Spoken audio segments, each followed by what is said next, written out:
遛狗一定要当个好的铲屎官。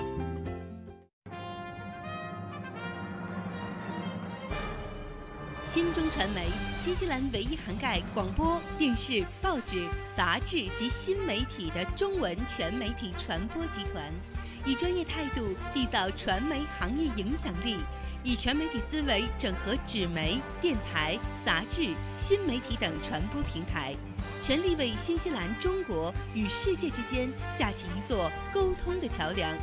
新西兰全媒体一站式推广，唯有新中传媒。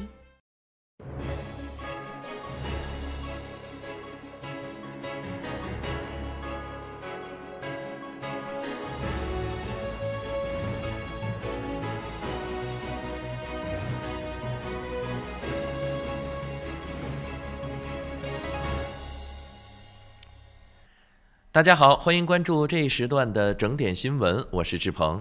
今天是2019年12月5日，星期四，农历11月初10。首先来关注新西兰新闻。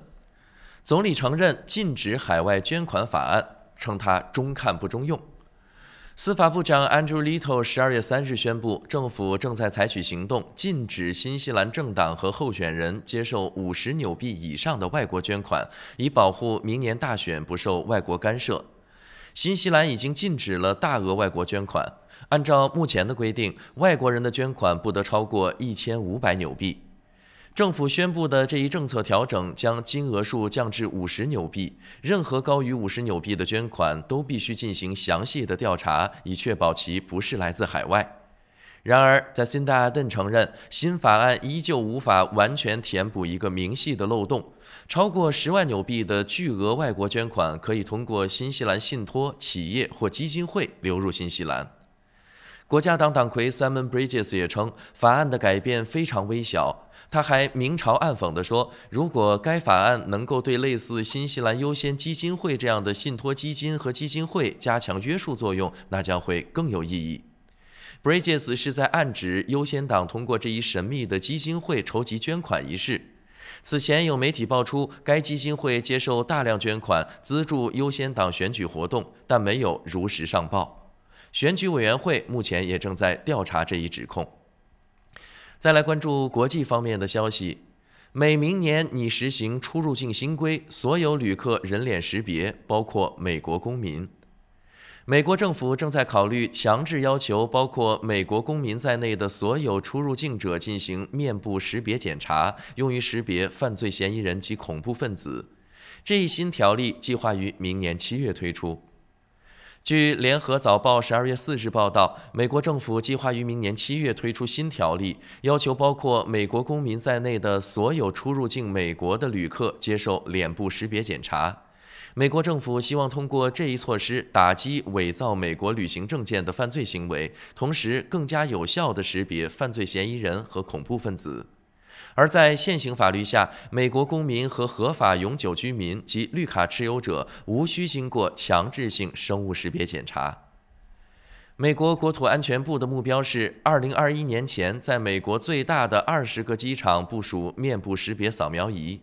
隶属美国国土安全部的美国海关和边境保护局此前已展开试点计划，在国内9个机场试点收集外国旅客的面部扫描和指纹记录。国际奥委会将对奥运会入场式顺序进行重大调整。新华社日内瓦12月3日消息，国际奥委会执行委员会3日在瑞士洛桑通过决定，将从东京奥运会起对夏季和冬季奥运会的代表团入场式顺序进行调整。一方面将会突出未来奥运会的东道主，同时难民代表团的入场顺序将大大提前。按照惯例，每届奥运会东道主代表团排在最后压轴出场，而根据国际奥委会的最新规定，已经获得未来奥运会举办权的国家或地区代表团将排在当届东道主之前出场，以凸显未来奥运会东道主的特殊地位。这就意味着，在明年东京奥运会开幕式上，最后3个入场的代表团将依次是2028年洛杉矶奥运会的主办国美国、2024年巴黎奥运会的主办国法国以及日本。这一做法也将沿用到今后的夏季和冬季奥运会上。美驱逐舰装备新型激光炮，未来大功率激光武器或上航母。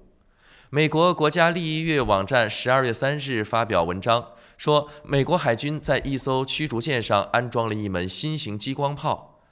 以上就是这一时段整点新闻的全部内容，是由志鹏为您编辑和播报的。感谢您的收看与收听。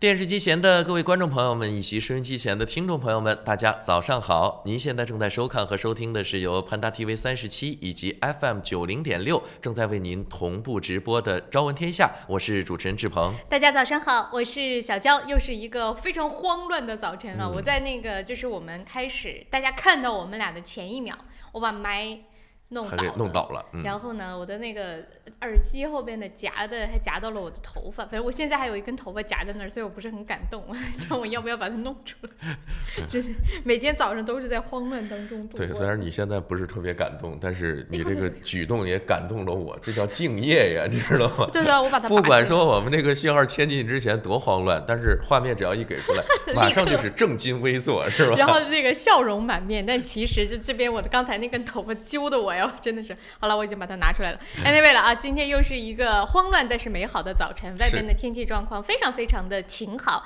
也挺热的。最近这2天我不知道大家有没有感觉，昨天晚上反正是我是基本上冬季的被子是彻底盖不住了，要收起来了，是要开始进入到真正的夏天了。你看啊，在前2天，基本上在上周吧，一说到下雨还会降温呢，那个降温早晚还挺凉，现在怎么下？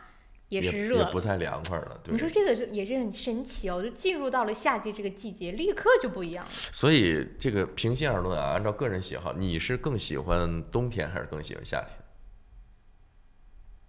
此刻更喜欢冬天。静默了好多秒，但是冬天的时候，我在仔细思考这件事。哎，你这个问题问的我也是很难回答呀。我到底是喜欢冬天，还是喜欢夏天？对，春天跟秋天吧，相对来说比较舒服一点嘛，所以咱们也不列入这个考量的范围。但是毕竟1年4季嘛，冬天跟夏天这个你躲也躲不过去，所以相对来说的话，冬天跟夏天，我喜欢新西兰的夏天，但是我喜欢大连的冬天，因为有暖气，是吧？这是一方面的原因。还有我喜欢雪，就是我觉得新西兰的冬天很不像冬天，就是又冷又潮又难受，然后还不好看，就让人很抑郁。说到这个抑郁，最近反正抑郁的也是很多。我觉得这个天气其实是很容易让人抑郁的。反正新西兰的冬天，我一到冬天我就觉得很难过，所以我不喜欢新西兰的冬天，我喜欢大连的冬天，但我喜欢新西兰的夏天，就没有那么热。虽然说在抱怨热，但是跟中国的那个热还是不一样的，不可同日而语的。所以说，相对来讲，还是新西兰的夏天更让你来的舒服一点。对，所以说现在啊，还有3个月的，我们刚刚才进入到夏天，还有3个月非常美好的日子在等待着我们，所以大家就好好享受吧，尽情享受这个夏天。我们是不是要下班了？还是要放假了？没到那会儿了啊，没到那会儿了，只是说夏天来了吧，是吧？现在慢慢的一个天气也好转了，再有温度也提高了，很多的这种户外活动，尤其是一些水上的项目，之前的话可能没办法去实行，对吧？现在马上大假期也来了，然后天气也好了，该去哪儿玩就去哪儿玩，该去哪儿耍就去哪儿耍。但是这几天的天气状况不是很稳定，就是也跟大家也稍微说一下啊。最近的一段时间呢，我不知道是不是因为刚刚入夏，就是天气也没有那么，情绪也没有那么稳定，所以最近几段时间啊，这几天估计在这1周之内吧，虽然说看起来天气很晴朗，但是仍然还会出现那种一会儿晴一会儿雨的这种天气的状况。还有呢，就是最近如果有去到南岛的朋友，可能要稍微留意一下了，因为呢，这个现在的状况是南岛啊，就是前2天的大雨导致现在水位非常非常的高。我是看到说这个皇后镇它的那个湖水已经不是说最大的那个湖啊，就是平常我们看到可能就是比较小的那些湖泊，水已经漫出来了，已经到了一个最高的水位，所以当地很多学校都已经受到影响了，就直接疏散了。所以说大家去到南岛的朋友还是要稍微留意一下的。而且南岛这几天的雨虽然不像前2天那么大了，但仍然还是会持续降雨。所以最近这不是正好放假了，有一些学校我看也已经都结课了。大家要出去玩的话，还是要稍微留意一下天气的变化，最近不是特别的稳定啊。好了，时间关系，那么除了这个下雨的事情之外呢，今天早上当然也有非常多的新闻内容要来跟大家分享，有的挺正经的，有的挺搞笑的。反正这一天早上下来就是阴阴晴晴的，这个心情还挺激烈的。来，我们来说一说啊，跟大家快速浏览今天早上究竟有哪些新闻内容是你不想错过的呢？是，那首先呢，我们昨天也都聊到了说关于这个大麻，那明年在选举的时候呢，也会进行一个捆绑式的投票。对，那就在昨天呢，国家党的副党魁是拿了一袋子大麻，然后参加了国会的会议，而且跟总理叫板说：“你看看这个大麻，这是你们说的这个克数，这不叫多。”而且他昨天还提到了一些，我昨天不是说了这个法案当中有一些我认为应该去控制的事情没有控制嘛？是。昨天我们是看到国家党副党魁呢，也针对这个大麻的事情说出了他的一些 concern。我们一会儿呢也来看看他到底说出了哪些内容，这些内容又是不是你也在担心的？就昨天一天啊，这个大麻合法化被讨论的特别激烈，所以我们来看看大家的更新的信息都有哪些。那么除此之外呢，还有就是昨天另外一个热门的话题，禁止海外捐款的法案。昨天我是不是在节目当中说了，我说这个法案出来之后不一定有他想要的那个效果，因为你这个很难把它全面的禁止。反正现在是对你这个开过光的这个嘴巴，这个不算开光吧，我觉得这个就是很明显。所以说昨天我们也听到总理算是某种程度上他也承认了，说这个禁止海外捐款法案不会像它看起来的那么中用，但是也不代表说就会因为它不那么中用而不推出。所以一会儿我们来看看为什么他也会这么说。没错，那我们也会跟大家关注一个啊，因为反对同性言论被解约的超级球星，那么澳洲的橄榄球联盟呢是对他进行了一个道歉，因为他发布了这样的言论，然后就直接导致他被解雇了嘛。不光是道歉呢，而且针对这个事件也是跟这名运动员呢是达成了和解。就是大家前段时间我们讨论很多的那个 fallout， 现在呢这件事情终于有了一个定论，那么也是关于说什么叫自由言论，什么是极端言论，这之间呢可能又画了一个就是这个天平啊，可能又稍微偏了偏，就因为这件事情，所以一会儿呢我们会具体跟大家来聊到，我们也来可以说一说您认为这件事情到底算是极端还是算是自由言论，好不好？我们一会儿来聊一聊啊。是，那另外呢，我们也会跟大家聊一聊一个榜单。那么这个榜单呢，主要关注的是什么？关于咱们新西兰的这个学生成绩。那我相信，既然咱们把它拿出来，也是因为这个成绩是不是有点实在是看不过去？其实这么说吧，你要说排行榜它的榜单的名次呢，也不是说不好，就还行。可是问题是什么？持续下滑。自从这个世纪以来就在持续下滑。这个世纪那也有18、19年了。这反正意思就是说，从有这个排行榜开始，基本上它就在下滑。而这件事情是更让新西兰教育界担忧的。虽然它的排名现在还 OK，可是你这么个下滑下去，那别人都在进步，等于说就算你没退步，你也没进步，那就一直在被人就是落在后边，那这种状态其实是非常令人担忧的嘛。所以一会儿我们来看一看这份榜单。那么还有呢，就是今天是星期四，所以9点钟之后呢，我们会跟 Peter 老师来进行连线。今天2大话题都非常大。第一，北约70周年的峰会现在正在召开，分歧重重，但是针对中国崛起的这个议题竟然成为了焦点。另外一方面，我们刚才提到了新西兰出台的法案，最大程度去限制海外捐款，但是忽然间呢，怎么大家都开始关注了中国影响呢？这些话题我们都等 Peter 老师来聊一聊。是的，马上回来。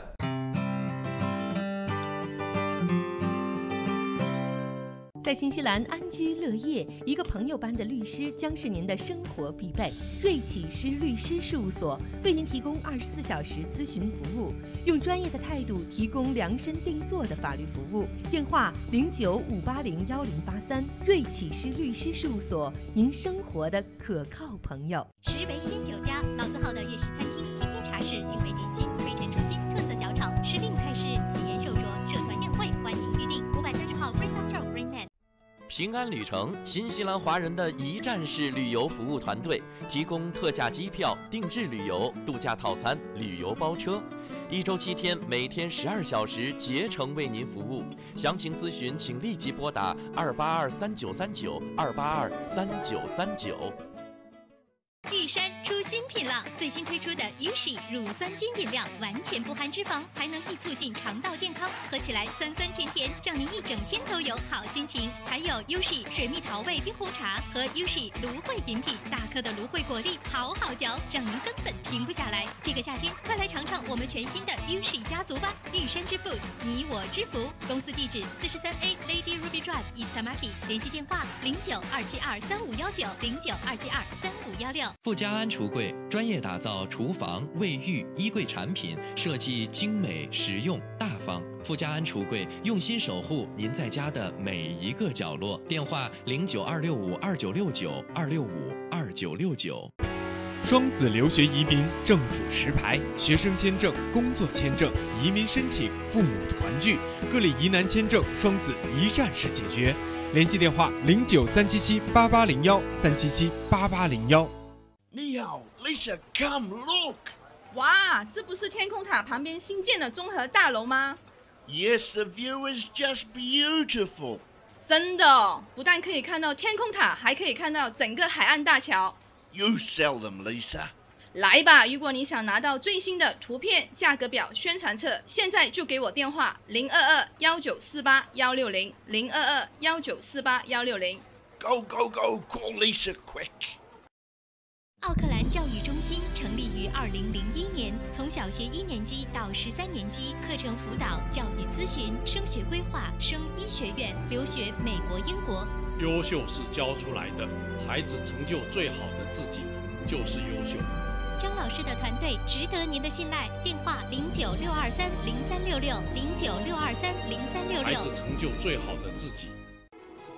这里有新闻资讯和您最关注的时事热点。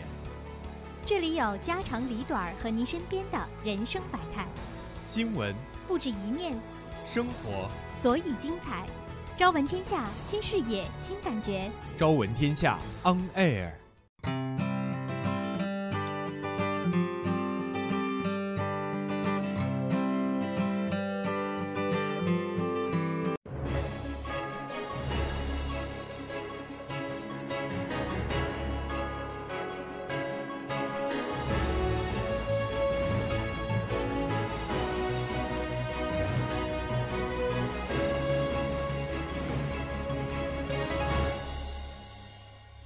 朝闻天下由春丝面条冠名播出，春丝面条丝丝真情，中国挂面知名品牌。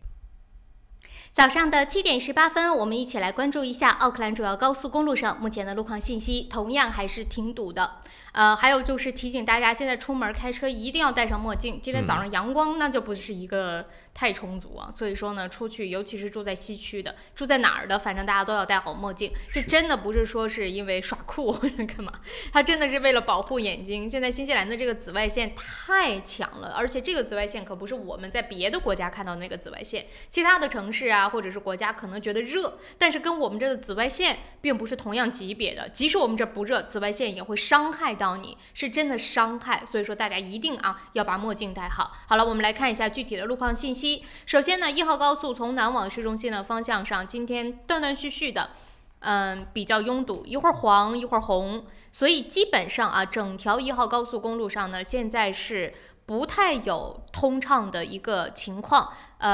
可能我们今天早上的这个视频不是这个屏幕又有点什么问题啊，这个路况打不出去，我们一会儿再看一看，大家就看着我说吧。反正我跟大家来说，现在就是基本上是从1号高速 Manukau 这附近开始，一路到 Cable Pass Road， 全部是黄色车多的一个状况。那么红色交通拥堵的路段呢，主要集中在一个是在 East Tamaki 到 Mount Wellington 的中间，另外是在 Mount Wellington 经过 Ellerslie 到 Greenland 这一块，断断续续的大部分情况都是红色交通拥堵。的。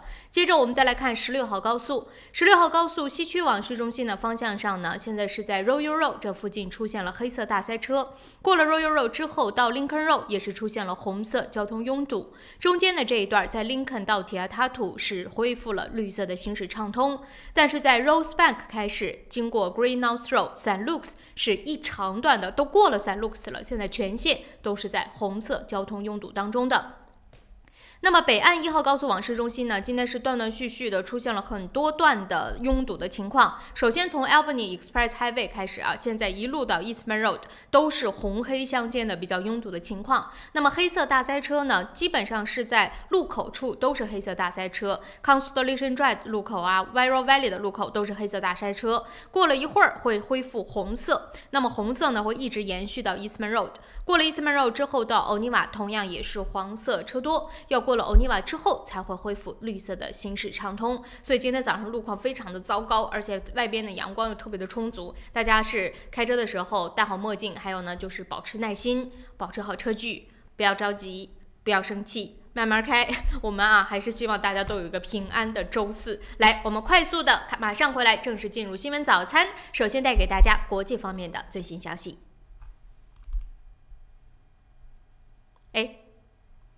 我们的这个系统卡住了，那我们就直接跟大家来国际方面的消息得了。口播一下那个各种广告不是，就是那个你知道我们开头片头曲那个音乐，你还记得吗？呀，我还真是我哼不出来，很熟悉什么之类的，对，就噔噔噔噔转一圈。好了，回来了。反正电视机前的观众朋友们以及收音机前的听众朋友们，那么您现在正在收看和收听的是由潘达 TV 37以及 FM 90.6正在为您同步直播的《朝闻天下》，我是志鹏。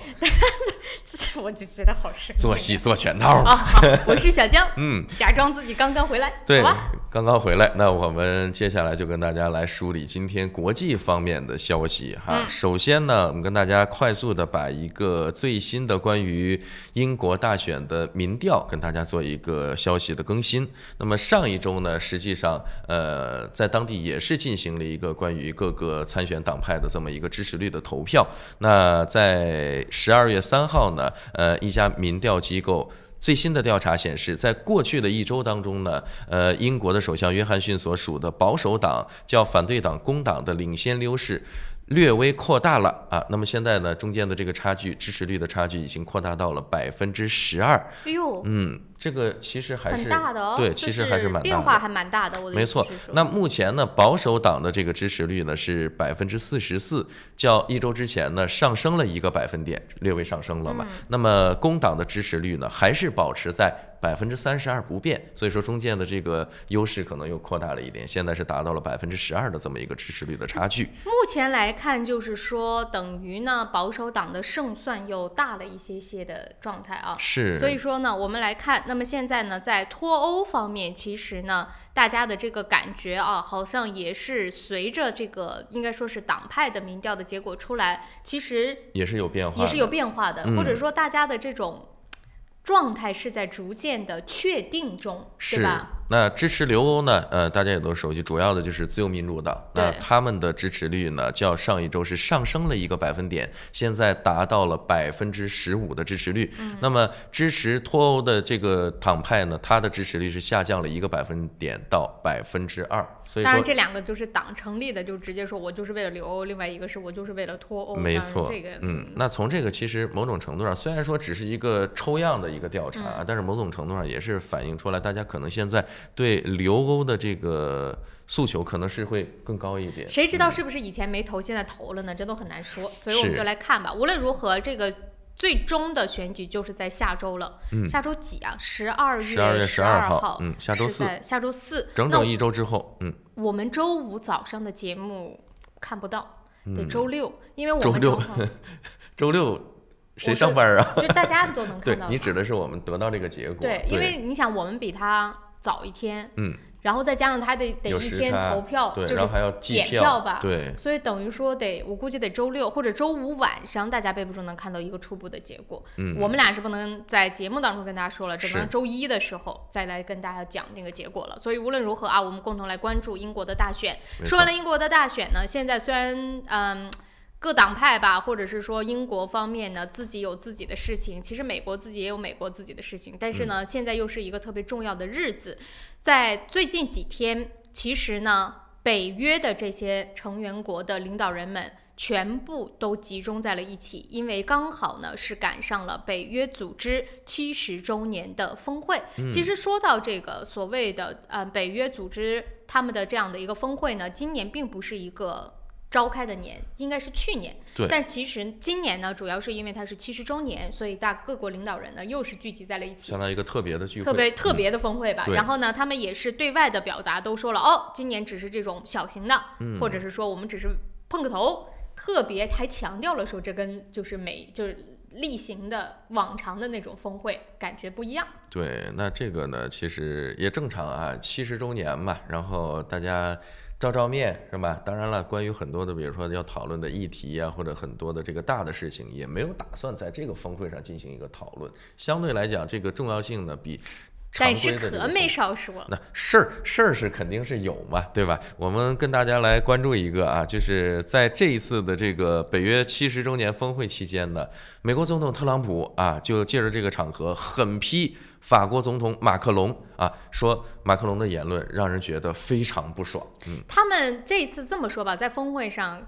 他说他，然后呢，德国也不起到调停的作用了，反正就是场面一度的很混乱。唯一是说到中国的时候，大家好像挺集中的。关于他们怎么说中国的事情啊，我们等到一会儿9点钟之后，会和 Peter 老师来进行连线。是这次谁不能说没想到吧，但是就是还是有点意外，这么集中的就开始聊起了关于中国的崛起，成为了这次北约峰会70周年的焦点。这个能不能也算上是树大招风？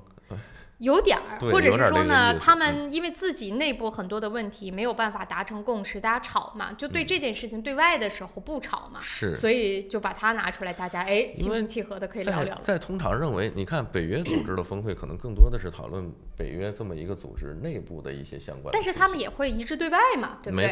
没错。但是这一次呢，中国为什么在这个而且还不是常规的这么一个会，70周年的更多的是怎么讲？你说庆祝吧，但是看这个气氛也谈不上，不像是奔着庆祝来的，也不是啥纪念，就是反正大家吵得很凶。我们来看吵的啊，等一会儿呢说中国的他们集体的，我们等跟 Peter 老师再来聊。现在先来说，这不刚才志鹏已经跟大家说了嘛，就说特朗普开始就跟着马克龙，那也是不留情面的。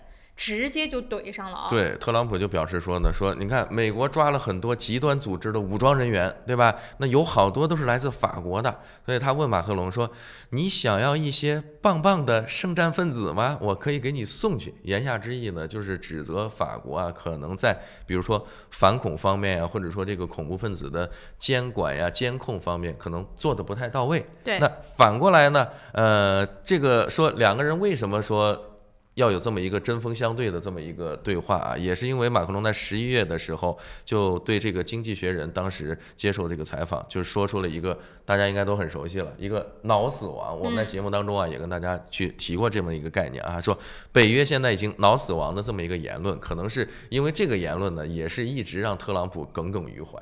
当然了，除了我们刚才说这个关于针对极端主义的这样的言论之外呢，其实特朗普也说了，他是讽刺法国，就说呢，他正在经济困难的时候，比其他的成员国更加的需要北约，但是你却在对外边，你说本来我们是个小集体，而且是给人的感觉是说，你法国现在这种状态，你更需要我们北约，可是呢，你对外却说我们脑死亡，你这自己给自己拆台，算是什么意思？所以他就心里可能一时也不爽，所以这一次在峰会上呢，估计他俩见面的时候也不像以前那么哥俩好，还种友谊的小树，所以呢，现在就直接的当面啊就开始互相怼了。是我找了几张图片，比如说他们一块种树的，然后还有手牵着手，但是今天系统不行啊。对，真的是看起来，哎呀，两个人亲密无间的那个样子，当时还真是羡煞了好多国家元首，说，哎，你看这也能处到这么亲密的这么一个程度。当然，这个东西我们说没有永远的朋友，也没有永远的敌人，对吧？是，你看他们在说到中国的时候就是朋友了，那携起手来可是握得紧紧的呢。是，当然这个说特朗普普放出了这样的话之后呢，马克龙也没有显得就是特别的服软，对吧？谁也不服谁。那他呢也在推特上表示说，在对北约的宗旨尚不清楚的时候，那我们不会为此投入金钱啊，让战士们为之付出生命。他还真的去回应，明明特朗普说的就是气话，你说他有何必呢？就人家说的就是在气头上说出来那个话，你说这你有什么好值得根据就是他的那个气话去回应的呢？这会儿就感觉跟俩小孩似的，对，在那置气。本来这件事情大家也知道，特朗普不是那他还能真的送圣战分子去吗？对不对？所以这次呢，其实一方面啊，是因为这个北约内部的一些问题，然后另外一方面还有包括这个关税，因为12月2号的时候呢，美国的贸易代表莱特希泽曾经表示说，由于法国对美国的这个科技巨头啊征收了一个数字税，所以呢，他就提议说，对价值24亿美元的，比如说法国香槟啊、葡萄酒啊、奶酪啊，包括一些奢侈品啊，征收高达100%的关税。争吧，弄吧。是，你说那这样的话，是不是我们新西兰买点什么奢侈品之类的，价格优势就体现得更明显了？开玩笑啊！这件事情我们就来看，这不是在北约峰会上这不就闹起来了吗？本来我今天还有一段视频要给大家看，但是呢，现在看不了了，我只能口述。这个另外一段事情呢，就是不是特朗普跟马克龙了，是特朗普跟特鲁多。这两个人在那个北约的峰会上也闹了一出，这一出大家就当八卦听吧，是，然后挺有趣的。是怎么回事呢？就是啊，这个视频呢是 catch 到了一个 moment， 这个视频当中的人物那可真的都是大人物，其中包括了像那个那个加拿大，特鲁多，对，包括了法国总统马克龙，包括了英国的首相约翰逊，还有一个人我忘了是谁啊，荷兰的首相吕特，他们4个人就站在那一小撮在那说话。可以看得出来那个场景，因为看不到视频，我只能描述啊。可以看得出来那个场景呢，就是类似于像在一个小小的宴会上，大家一个人手里拿了一杯酒，然后这个开始的内容就是约翰逊问特鲁多说：“哎，你怎么迟到了？”说，因为他离得比较远，所以因为他是媒体，你知道，不是特意 catch 到的这个 moment， 所以离得很远，声音也不是特别清晰。就听到约翰逊在问说：“哎，这是你迟到的原因吗？”就问特鲁多，特鲁多说，他就说原话就断断续续的听到是说，他说哦，他的那个发布会开了40分钟，40多分钟哎。对，意思就是说这是他迟到的理由嘛。然后后边，然后就听到那个马克龙说小点声，大家都在听呢。然后他就说，他说他的，然后就听那个特鲁多又在那儿说，他说哦，他的那个工作人员啊，惊得下巴都要掉出来了。就这个 moment， 他那个表情非常的夸张和丰富。那说的什么事儿呢？特鲁多其实说的就是特朗普，说特朗普的发布会开了40分钟，后来被证实，的确特朗普的发布会是开了快50分钟的这个样子。虽然他在这个整个的讲话当中并没有提特朗普的名字，但是媒体 catch 到了之后，就是说特朗普在那儿抱怨。说不是特朗普的那个特鲁多在抱怨，说特朗普开的发布会开了那么长时间，说他的那个类似于就是说他说起来没完，然后也没什么内容，然后他的那个工作人员自己都觉得惊讶，这不就被 catch 到了吗？就是在吐槽嘛，对吧？就在吐槽，而且你想想，这都是国际上最大国家的一些领导人在那吐槽哎，然后马克龙还在那说你小点声，大家都能听着，所以他们肯定不知道这个被录下来，所以这个录完了之后呢，大家就去问特鲁多的回应，特鲁多还有那个吕特都没吱声。后来就去问到了特朗普，就说：“哎，你看人家抱怨你怎么说？”然后结果特朗普当时是在跟德国的，你想想，这都是听起来这都是国家的，不是说你我在这聊天啊，这都是国家领导人。他跟那个默克尔当时是在做双边的，类似于像这个会面，是在会面结束之后的见记者的这样的过程当中，大家就此是问了特朗普说：“哎，特鲁多说你怎么样，你怎么回应？”结果呢，特朗普说了句什么？特朗普说：“哦，特鲁多这个人大家知道吗？他是两面人，他双面人。”好吧，你说这次北约的峰会有没有很精彩？就是各种的乱七八糟的事情都会发生。这个，尤其是你这么一讲啊，觉得虽然没有看成这个视频，但是特别有这种身临其境的现场感，觉得这种就有点类似于平时大家坐在一块家庭聚会家长里短的这种感觉哈。但是你想想，那都是这些都是随便挑出来一个跺一脚，那也是地球都得抖3抖的人。所以我就是看到这条新闻之后，我就在想，原来他们就什么北约峰会这种什么世界领导人的峰会，在真正比如除了新闻发布会，或者是说除了所谓的这种大型的见面会之外，这些领导人和领导人之间，其实他们也是像唠家常一样，是对吧？你想，他们也是在举个酒杯就开始抱怨起另外一个人，只不过抱怨的可能就是这个国家、这个世界最大国的领导人，对吧？然后呢，也会互相就说你小点声，别让别人听到。所以你就觉得有点挺有意思的，挺有意思的。而且我经常以前这个我听过一句话，受益匪浅。我本来呢，我今天早上在看到这条新闻的时候，我还在想要不要跟大家分享。分享之后，我就把我的秘诀告诉大家。后来我想一想，还是觉得我要博爱，我要跟大家分享，是有一个算是叔叔级的这样的一个人来教导我。他就说呢，因为我们的工作经常会接触到很多所谓的国家的领导人呐，或者是说一些很有政要啊，或者经济上面，反正就是很重要的一些人士。他说你在对待他们或者跟他们社交的时候，你要注意一件事儿，就几个字，他说他们也是人。就是你在对待他们的时候，不要真的觉得你在对待的是什么不要把它真的想象，虽然他是，但是你在对待他的时候，他们也是人，大家自己品这句话的意思。是。所以在对应我今天跟大家分享的这个视频的内容，大家就明白了。真是这么回事儿。好，那这个是刚才小教跟我们也是说了一个，在这一次北约70周年峰会的时候发生的一个算是个小趣闻吧。当然真的这一次峰会在咱们这些吃瓜群众来看，真的是不像一个特别正常的这么一个峰会啊，太乱了，有互怼的，有吐槽的，然后有各种看笑话的。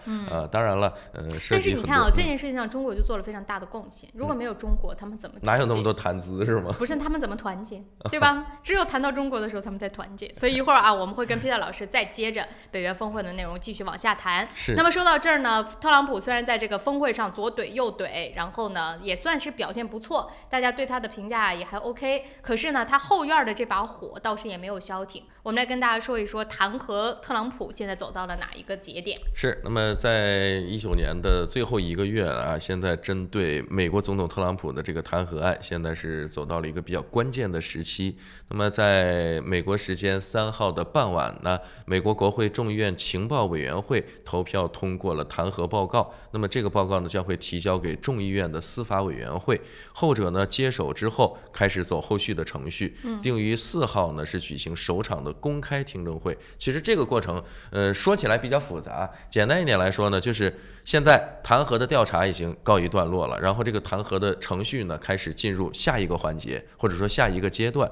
那有的朋友可能说，这个弹劾我们也是听了好长时间了，是吧？统共分几步？对，冰箱门打开，把特朗普放进去，再把冰箱门关上，再打开就是得到一个冰冻特朗普，是吧？没有，就统共分几步嘛。对，那今天我们也是趁着这个机会跟大家呢稍微梳理一下这个弹劾的流程包括这个报道有什么讲究，那么下面这个阶段都有哪些关键的点值得大家去关注的。那首先说这个调查报告现在已经出来了，有什么门道呢？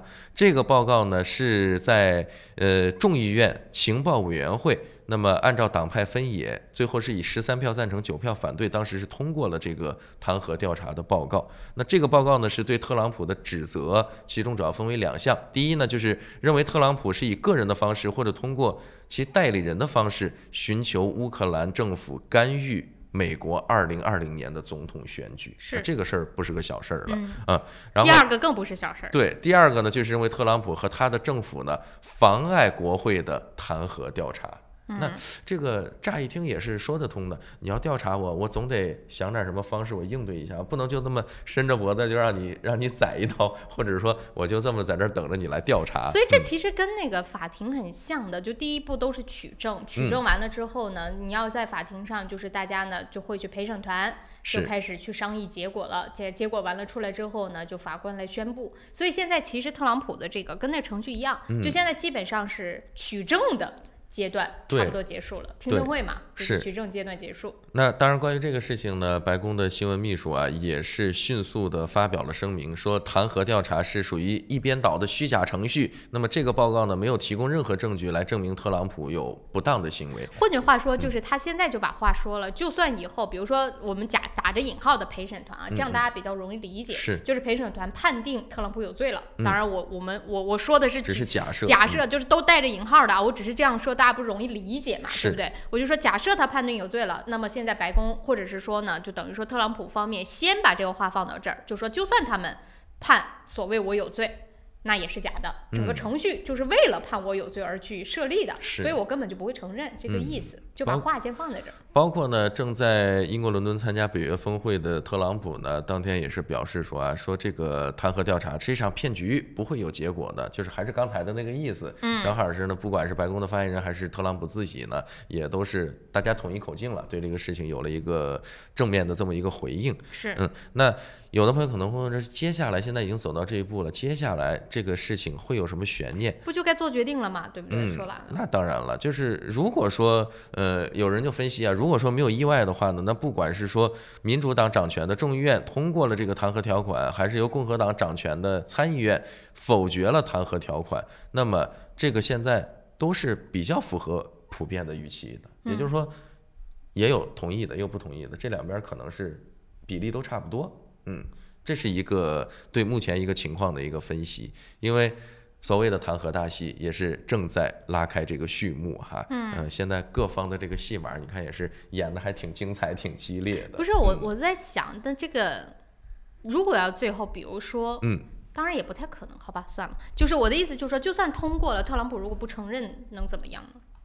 就比如说你在案件当中有一个上诉的过程，那他有没有个上诉的过程？就现在关键还是在举证嘛，对吧？如果你证明这个事情确有其事，那就是本人否认，就还是简单一点说，就是平时我们的比如说一个民事的一个案件或者一个刑事的案件，那他可以上诉吗？他跟谁上诉呢？那这个我还真不知道，回头咱们再研究研究，是吧？但是说无论如何了吧？对，接下来的这个弹劾流程啊，我们看看还有几步要走。那么第一阶段呢，其实已经过去了啊，就是从9月份开始呢，启动了这个弹劾的调查。那第二个阶段呢，可能是说后续的，比如说这种举证啊，然后类似于我们讲叫从各方面的进行一个细节的这个调查，大家会给出一个充分的一个证明。那你觉得说他确实是有不当行为的，那就把你的证据拿出来。那如果说特朗普这一方呢，他觉得说我没有不当行为，那也把你的这个证据拿出来。那到最后呢，就是进入一个审理的阶段。我觉得就是一场闹剧。说白了，好吧，不管怎么样，这个弹劾的这个事件也是引起了一个比较广泛的关注嘛。那我们也是持续的为大家对这个事情保持一个关注。再来跟大家更新一条新闻吧，就是跟美国，反正说到美国嘛，就跟大家来这个大选有关的一条最新的消息。有人参加就会有人呢宣布退出。看到最新的消息是美国的参议员哈里斯宣布退出了2020年总统大选。是，那他也是通过社交媒体呢宣布了这么一个消息。最近美国都用社交媒体宣布这件事儿，是不是？那可能参选也是用社交媒体。可能大家都意识到这个社交媒体是不是更迅速，然后更快捷，关注的人也比较多，捎带着还能涨粉。对。他呢在社交媒体宣布的时候就说，退出大选呢是经过了一个深思熟虑的这么一个考虑之后做出的慎重决定啊。尽管是他退出大选了，但是卡马拉哈里斯本人呢说依然会为了正义而奋斗下去。背不住他，我觉得很有可能他去站在谁的那个队伍当中了。有可能。但另外呢，他也给出了一个疑似的原因啊，就是说在写给他支持者的这个邮件当中呢，他就表示说退出大选的主要原因是因为募款问题。我没钱，他说我自己不能给自己政治捐钱。对，他说我不是亿万富翁，没有足够的资金来赞助自己的竞选啊。他说那随着竞选的进行呢，也发现啊，想要募款也是变得越来越艰难。不过他呢，当时就是其实噱头也挺足的。你想，他是美国第一位算是黑人女性去竞选总统，所以很多人对他还是挺关注的，而且他的势头也挺猛的。在前段时间前3个月呢，他的募款额达到了1200万，但是后来呢，渐渐的有就是还是人家资金雄厚的，家底儿丰厚的。你看现在美国大选就变味儿了，有没有？就是拼自己的家底儿了。对，1200万，其实照比其他的几个富豪的参选者来说，那真的是。但是你就听一听啊，你觉得现在的美国的大选，你不觉得有点不一样了吗？就是变成说资产，就大家都在说关于捐款的事儿，好像就真的谁拿的捐款多，或者是谁拿的出来竞选的自己的钱多，是好像仿佛就离胜利更近了一步。没错，这关于这个布隆伯格啊，现在砸了多少钱？一会儿我们有一个消息跟大家去做一个通报，看看有钱到底是不是。如果你懂英文，生活就会更便利。Dinner Speak 全日制 NCCEL 新西兰英语证书课程2月24日即将开课，请速报名。由初级班到中高级班，入学考试将为你选定相应级别，每周上课12到15小时，有教师指导，可以由浅入深学习听说读写，还有20到22小时的自修时间。学习结束可获 NZQA 毕业证书。16岁或以上的新西兰永久居民或公民，课程全部免费，还可申请学生津贴。咨询热线0800-355-344。Resin 10月促销活动正在进行 ，Resin 高级油漆和木材着色剂75折到7折优惠，墙纸7折优惠，粉刷用具75折优惠，让 Resin 助您省大钱。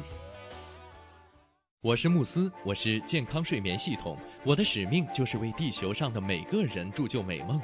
你可以在遍布全球的3600多家专卖店看到我，感受我。越来越多的人因为我而得到精彩的健康睡眠体验。生命因梦想而伟大，那么就让我来铸就你的美梦吧。慕斯奥克兰店321世界睡眠日促销活动进行中，欢迎进店咨询详情，电话0941544368，0941544368。Able Music 专业钢琴及器乐学校，12年老字号，分校遍布 City 皇后街、Epsom、Botany、Henderson、北岸、Mount Albert，1对1授课、集体课，强打师资，各种乐器，比赛考级，免费乐理课，电话44468888。申请父母退休移民找百伦，申请投资移民找百伦，申请技术移民找百伦。百伦移民留学26年老字号，申请留学享免中介费找百伦。恭喜百伦移民留学成为奥克兰大学全球最佳代理。要留学找百伦，要移民找百伦。电话0936815588。你好 ，Lisa， come look。哇，这不是天空塔旁边新建的综合大楼吗？ Yes, the view is just beautiful. 真的，不但可以看到天空塔，还可以看到整个海岸大桥。You sell them, Lisa. 来吧，如果你想拿到最新的图片、价格表、宣传册，现在就给我电话022-1948-160，022-1948-160。Go, go, go, call Lisa quick. 大成电器为顾客提供物超所值的家用电器，专业品质、亲切服务，让顾客买得放心，用得安心，生活更舒心。欢迎莅临我们奥克兰东区展厅，092173888，2173888。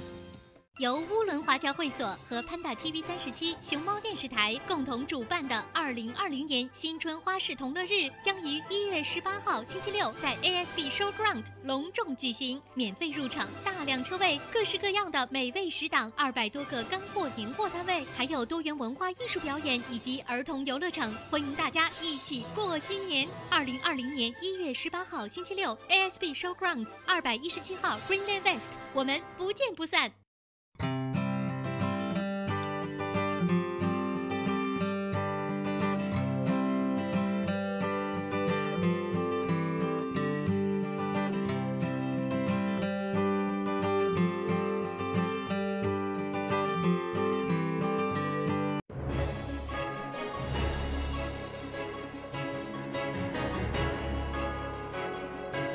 朝闻天下由春丝面条冠名播出，春丝面条丝丝真情，中国挂面知名品牌。电视机前的观众朋友们以及收音机前的听众朋友们，您现在正在收看和收听的是由潘达 TV 37以及 FM 90.6正在为您同步直播的《朝闻天下》，我是志鹏。大家早上好，我是小娇。好像系统现在差不多恢复了啊，我们继续跟大家来说新闻的内容。刚刚我口述的我也是好累啊，你说，哎，算了，不给大家看那段视频了，我觉得有点就是重复了。我们就往下说，来跟大家说其他国际方面的新闻。刚刚说到了捐款的事情，有人是因为政治捐款觉得不足够，而圈决定去退选了，不参加了。不知道这是真理由还是说是找了个理由。所以无论如何，他是说他一开始筹了1000多万，但仍然不够。我们来看看啊，那如果这个叫不够，那多少钱是够？是按照目前的一个统计啊，比如说大家觉得比较有钱的布隆伯格，对吧？身家也是好几百亿美金。那么从他宣布参选到目前为止，大概过了2周的时间，他在这个选举上投入的花费有多高呢？现在光说在电视广告的花费上，已经超过了5750万美元，算了一下，折合人民币大概是4亿左右。一个人，对，一个人，而且已经花了5000，而且只是在电视广告，只是在电视广告。不是，你知道，我忽然想起来，哎，这吐槽好不好呢？不过也就说了吧。你想，我们在西方的社会当中，民主社会当中，首先电视台肯定是盈利的。这个我相信大家已经明白了。这就为什么我们成天把金主爸爸挂在嘴边，顶在我们头顶上的原因，对吗？这是春丝，对吧？这是很正常，也是大家非常去习惯了的一个状态。另外一方面就是竞选一定要资金，一定要竞选捐款，大家要花钱。可是想想我们的大选，我们也是作为电视台。5700多万一个人呢，我的天，我们能收不收到个零啊？在我们电视台的投放的广告，所以你就想一想这个差距到底有多大。是，而且这个还不包括其他的一些，你比如说网络上面，那肯定要投放一些吧，毕竟现在发布个什么事全都是用这个社交媒体。所以说你是在人家那边做电视台哦。比较容易火。对，有可能吧，有可能啊。那再看呢，特朗普的竞选团队啊，目前为止也是花费了将近2000万美元的这么一个数字，但是照比布隆伯格呢，也是差了1半都多。他们光收竞选的这个，我估计电视台1年也差不多够了。那基本上，但是它不是每年都有吗？要是每年都有，那就各大电视台不得高兴死了，是吧？那4年1次也行啊。是，再有一个呢，就是桑德斯，那么他呢现在在这个宣传方面呢，花费了大概1400万美元左右啊。那么最高的一个呢是同为亿万富翁的汤姆斯泰尔，那他呢在广告上的花费现在已经超过了6000万美元了。这已经超过1亿了，他们加在一起。我算算啊，6000加6000加3000，1亿5千万了，至少，那还不包括其他的呢。虽然有的甚至都退选了，但是不是也募集过来超过1000万的这么一个资金了？美国多少电视台平分一人能分成多少钱？哎呀，这个数字我觉得咱数学好的咱们的观众听众都不一定算得出来。我忽然间那个关注点跑偏了，就想想自己，再看看人家。是吧？好了，这件事情就说到这儿吧。是，那接下来我们再继续为大家来关注一些国际方面的消息。说到电视方面啊，我们来说几个算是娱乐圈的，但是呢，反正我最近看到的这个新闻，艺人也真的不好当，虽然他们挣钱，那相对来说，韩国的艺人就更难，既不挣钱又不好当，对吧？那不是说钱难挣啥难吃来着，是吧？或者说光见着贼吃肉，没见着贼挨打。这个虽然说话糙理不糙吧，但是也确实是有的人光看见说演员呀、一些这个艺人啊、明星啊，表面上看起来非常光鲜亮丽的这么一面，其实在背后呢也是真的是付出了很多的辛苦。虽然说这是娱乐，算是娱乐新闻，但绝对不是八卦新闻了。这现在就是一种在娱乐圈的现状。我们经常说他们光鲜亮丽，的确他们在赚的钱上是挺光鲜亮丽的。某一些国家啊，没错，不包括韩国。但是他们真的经历的事情呢，也是非常的令人觉得痛心的。要快速跟大家来说，就是韩国娱乐圈2个月内已经第3起噩耗了。昨天我们是看到呢，又一位演员叫车仁和，是吗？这次是个男演员哈，也是挺英俊帅气的一个小伙子。那么3号下午呢，韩国警方就表示说，韩国的演员车仁和被发现在位于首尔江南区的家中身亡。那么到目前为止，刚才小娇也说了，2个月的时间，你看之前有2位女演员，对，先后的就选择了一个这种大家都不太能够接受的方式离开了。然后现在呢，这个车仁和也是疑似啊，到目前为止这个调查的结果还没有出来，但是初步根据警方的透露呢，说疑似他也是因为抑郁症然后选择了最后自杀的这么一个方式。而且就是也不是说最近了，这2个月当然有点频繁。如果你要是看过去几年的话，韩国真的很多。是。从2008年就有开始。好了，这关于自杀的事我不想多说了。所以就是大家反正抑郁的这个情况，尤其对于年轻人来说，影响非常非常的严重。所以真的是还挺值得大家去关注的。另外一方面呢，我昨天也是，我不太了解娱乐的八卦的那些新闻，但我昨天真是在看新闻的内容里看到了这件事儿，稍微跟大家来说一说。可能有的朋友知道了，有些朋友是不太了解的，跟我一样的，可能还就不知道这件事儿。陈乔恩这个演员，台湾的演员，我不知道大家知不知道，他是其实大陆的观众也对他非常非常的喜欢，可以说是红了非常多年了。他今年大概40岁，40整。所以为什么把他的新闻拿出来说呢？是我昨天在新闻当中看到，就说他也是参加了一个类似于像真人秀的节目，然后呢就交了个男朋友。他这个男朋友呢是一个马来西亚的华裔，据说呢就说身家也是挺丰厚的，家庭条件也是非常好的。本来大家就觉得说这个节目嘛，是不是就做个节目，是谈恋爱的节目？结果没想到是下了节目之后，他俩真的在一起了。真的在一起之后呢，本来就大家以为说那就祝福呗，结果怎么样呢？他的粉丝就开始挖人家那个素人的男生的过去，又把人家的 ins 啊什么的社交媒体上就说人家点赞某一些看起来什么内衣的模特，又说人家什么钢管舞的女郎，就说人家点赞说她的这个男朋友不好，然后底下的粉丝就开始全黑屏，去攻击这个叫什么来着？陈乔恩，就说要不做他的粉丝了，说他什么眼瞎，又说什么他伤了粉丝的心，哇，各种的去攻击他，去人家男方的那个微博上就去骂人家。后来这个男生实在是受不了了，就出来证实就说他点赞的那些人，人家都是正经职业的，什么做会计的，做律师的，跳什么钢管舞什么，只是人家的一个爱好，你不能根据人家的爱好来评断这个人怎么样。所以那些就他的朋友都要准备说是不是要告这些粉丝了，就是你人身攻击啊，有点过分了。而且人家跟你有什么关系？你把人家挖出来，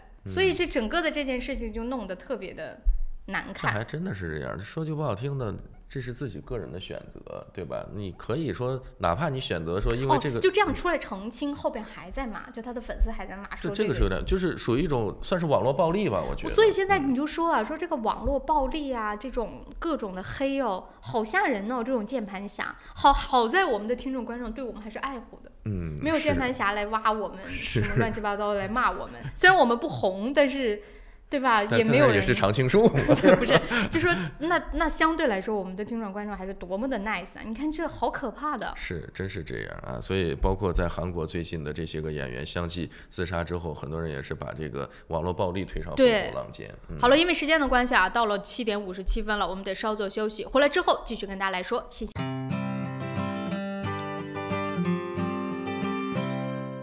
Able Music 专业钢琴及器乐学校，12年老字号，分校遍布 CD 皇后街、Epson、Botany、Henderson、北岸、Mount Albert， 1对1授课、集体课，强大师资，各种乐器比赛考级，免费乐理课，电话4446888。雪山天对岸，陶波湖畔边。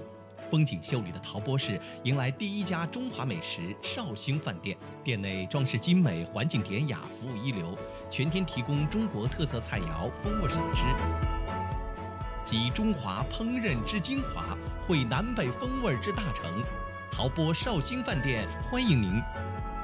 地址8号 Northcroft Street 陶波，电话0737788886。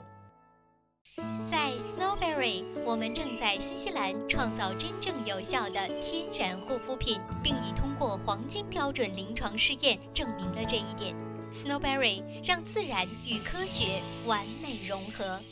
奥克兰教育中心成立于2001年，从小学1年级到13年级，课程辅导、教育咨询、升学规划、升医学院、留学美国、英国。优秀是教出来的，孩子成就最好的自己就是优秀。张老师的团队值得您的信赖，电话0962303366，0962303366。申请父母退休移民找百伦，申请投资移民找百伦，申请技术移民找百伦。百伦移民留学26年老字号，申请留学享免中介费找百伦。恭喜百伦移民留学成为奥克兰大学全球最佳代理。要留学找百伦，要移民找百伦。电话0936815588。立冬换汇，诚信、安全、可靠、保密，加上专业的理财经验，欢迎来电5228698，5228698，门前有大量停车位，地址1号 Kenneth Street Newmarket。来自柬埔寨传统优质稻米产区的龙凤牌上等特级茉莉香米，2019年新米全面上市了。龙凤牌茉莉香米100%的茉莉香米，晶莹剔透，清香软滑，价格适中，深受广大消费者喜爱。龙凤牌上等特级茉莉香米，餐馆酒楼消费者的最佳选择。买大米请认准龙凤牌，新西兰总代理林氏兄弟出入口有限公司。石维鲜酒家，老字号的粤式餐厅，天天茶室，精美点心，推陈出新，特色小炒，时令菜式，喜宴寿桌，社团宴会，欢迎预订。530号 Princess Road Greenland。Angela 杨为您推荐5号 Kingston Avenue Monroe-Scale1930年代的特性 Bungalow，3房加学习房和独立的客厅带壁炉，宽敞的门厅，地高景美，能看到天空塔。位于方便地段 Dominion Road 旁，走路去太平购物超市、银行、中餐馆、公交车站及其他便民设施。Dominion Road 小学就在您家背后。近 Monroe-Scale 初中、高中，开放日周6日12点到12点半，请联系杨丽萍0213383111。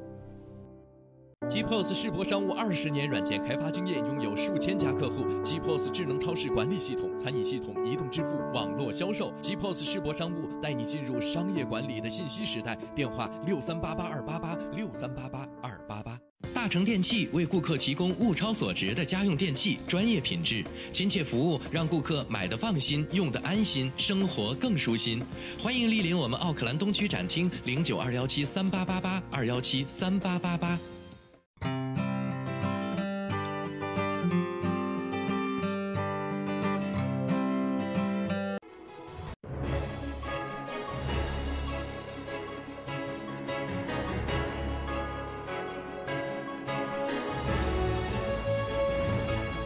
朝闻天下由春丝面条冠名播出，春丝面条丝丝真情，中国挂面知名品牌。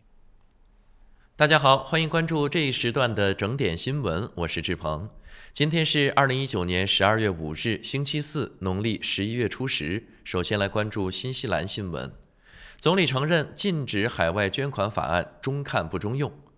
司法部长 Andrew Little 12月3日宣布，政府正在采取行动，禁止新西兰政党和候选人接受50纽币以上的外国捐款，以保护明年大选不受外国干涉。新西兰已经禁止了大额外国捐款，按照目前的规定，外国人的捐款不得超过1500纽币。政府宣布的这一政策调整将金额数降至50纽币，任何高于50纽币的捐款都必须进行详细的调查，以确保其不是来自海外。然而，在辛达尔顿承认新法案依旧无法完全填补一个明显的漏洞，超过10万纽币的巨额外国捐款可以通过新西兰信托、企业或基金会流入新西兰。国家党党魁 Simon Bridges 也称，法案的改变非常微小。他还明嘲暗讽地说，如果该法案能够对类似新西兰优先基金会这样的信托基金和基金会加强约束作用，那将会更有意义。Bridges 是在暗指优先党通过这一神秘的基金会筹集捐款一事。此前曾有媒体爆出，该基金会接受大量捐款资助优先党选举活动，但没有如实上报。选举委员会目前也正在调查这一指控。再来关注国际方面的消息，美国明年拟实行出入境新规，所有旅客人脸识别，包括美国公民。美国政府正在考虑强制要求包括美国公民在内的所有出入境者进行面部识别检查，用于识别犯罪嫌疑人以及恐怖分子。这一新条例计划于明年7月推出。据联合早报12月4日报道，美国政府计划于明年7月推出新条例，要求包括美国公民在内的所有出入境美国的旅客接受脸部识别检查。美国政府希望通过这一措施打击伪造美国旅行证件的犯罪行为，同时更加有效地识别犯罪嫌疑人和恐怖分子。而在现行法律下，美国公民和永久居住者及绿卡持有者无需经过强制性的生物识别检查。美国国土安全部的目标是在2021年前，在美国最大的20个机场部署面部识别扫描仪。隶属美国国土安全部的美国海关和边境保护局此前已展开试点计划，在美国国内9个机场试点收集外国旅客的面部扫描和指纹记录。国际奥委会将对奥运会入场顺序进行重大调整。国际奥委会执行委员会3日在瑞士洛桑通过决定，将从东京奥运会起对夏季和冬季奥运会的代表团入场式顺序进行调整。一方面将会突出未来奥运会的东道主，同时难民代表团的入场顺序将会大大提前。按照惯例，每届奥运会上东道主代表的团队会排在最后压轴出场，而根据国际奥委会的最新决定，已经获得未来奥运会举办权的国家或地区代表团将排在当届东道主之前出场，以凸显未来奥运会东道主的特殊地位。这就意味着明年东京奥运会开幕式上最后3个入场的代表团将依次是美国、法国和日本。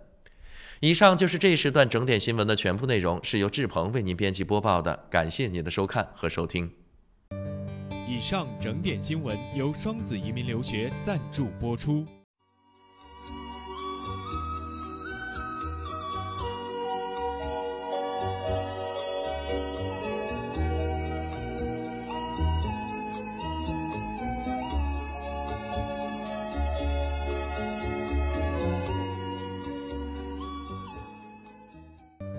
天气预报由玉山 KCH 独家冠名播出。玉山出新品了，最新推出的 USHI 乳酸菌饮料，完全不含脂肪，还能易促进肠道健康，喝起来酸酸甜甜，让您一整天都有好心情。还有 USHI 水蜜桃味冰红茶和 USHI 芦荟饮品，大颗的芦荟果粒好好嚼，让您根本停不下来。这个夏天，快来尝尝我们全新的 USHI 家族吧！玉山之父，你我之福。公司地址43A Lady Ruby Drive East Tamaki， 联系电话0927235519，0927235516。早上的8点06分，我们一起来关心一下新西兰主要城市今明2天的天气预测。以下的天气预报是由玉山食品独家冠名赞助播出的。我们先来看新西兰北岛的北部地区，零零星星的还有一点阵雨，其余的地方全部都恢复到晴朗的好天气了。而且这个气温啊，如果整个夏季都能够是这种温度，该多舒服！奥克兰今天最高24度，最低气温是15度。北岛南部地区呢，稍微阵雨的面积会大一点，雨量也会稍微大一点，但基本上也都是阵雨。气温中部地区，你看 Napier 最高气温已经达到了30度，最低气温是15度。惠灵顿凉一点啊，最高气温也不到20度，今天是14到19度。再来看一下南岛，南岛在经历了几天的降雨之后呢，今天总算是可以逐渐的看到阳光了，但是基本上还是有阵雨出现的。气温方面跟北岛差不多 ，Nelson 最高温度是22度，最低12度。南岛南部地区仍然也是还是有阵雨的天气，那么最南端呢，这个气温是有明显的下降的。皇后镇今天最高只有17度，早晚的最低温度更是只有8度。8度什么概念啊？在奥克兰很多冬天的时候，最低温度也就8度左右，所以说还挺冷的。去到南岛还是要稍微留意一下的。到了明天呢，又一股降雨会来影响到新西兰。最近的天气不是很稳定，但是基本上在北岛北部呢是属于幸免遇难的那一批啊，还是阵雨为主。气温方面，明天奥克兰是17到24。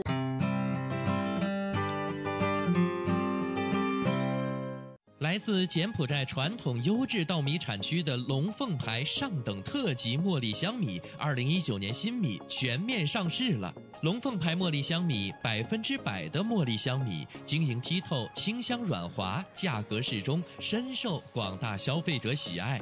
龙凤牌上等特级茉莉香米，餐馆酒楼消费者的最佳选择。买大米请认准龙凤牌，新西兰总代理林氏兄弟出入口有限公司。申请父母退休移民找百伦，申请投资移民找百伦，申请技术移民找百伦。百伦移民留学26年老字号，申请留学享免中介费找百伦。恭喜百伦移民留学成为奥克兰大学全球最佳代理。要留学找百伦，要移民找百伦。电话0936815588。富家安橱柜专业打造厨房、卫浴、衣柜产品，设计精美、实用、大方。富家安橱柜用心守护您在家的每一个角落。电话0926529969，2652969。Able Music 专业钢琴及器乐学校，12年老字号，分校遍布 City 皇后街、Epsom、Botany、Henderson、北岸、Mount Albert，1对1授课、集体课，强大师资，各种乐器，比赛考级，免费乐理课，电话4446888。GPOS 世博商务20年软件开发经验，拥有数千家客户。GPOS 智能超市管理系统、餐饮系统、移动支付、网络销售。GPOS 世博商务带你进入商业管理的信息时代。电话6388-288，6388-288。我是慕斯，我是健康睡眠系统，我的使命就是为地球上的每个人铸就美梦。你可以在遍布全球的3600多家专卖店看到我，感受我。越来越多的人因为我而得到精彩的健康睡眠体验。生命因梦想而伟大，那么就让我来铸就你的美梦吧。慕斯奥克兰店321世界睡眠日促销活动进行中，欢迎进店咨询详情。电话0941544368，0941544368。雪山天对岸，陶波湖畔边，风景秀丽的陶波市迎来第一家中华美食绍兴饭店。店内装饰精美，环境典雅，服务一流，全天提供中国特色菜肴、风味小吃，集中华烹饪之精华，汇南北风味之大成。陶波绍兴饭店欢迎您。地址8号 Northcroft Street 陶波，电话0737778886。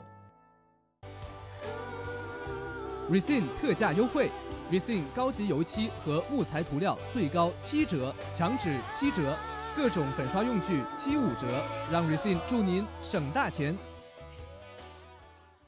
如果您懂英文，生活就会更便利。Dinner Speak 全日制 NZCEL 新西兰英语证书课程2月24日即将开课，请速报名。由初级班到中高级班，入学考试将为你选定相应级别，每周上课12到15小时，有教师指导，可以由浅入深学习听说读写，还有20到22小时的自修时间。学习结束可获 NZQA 毕业证书。16岁或以上的新西兰永久居民或公民，课程全部免费，还可申请学生津贴。咨询热线0800355344。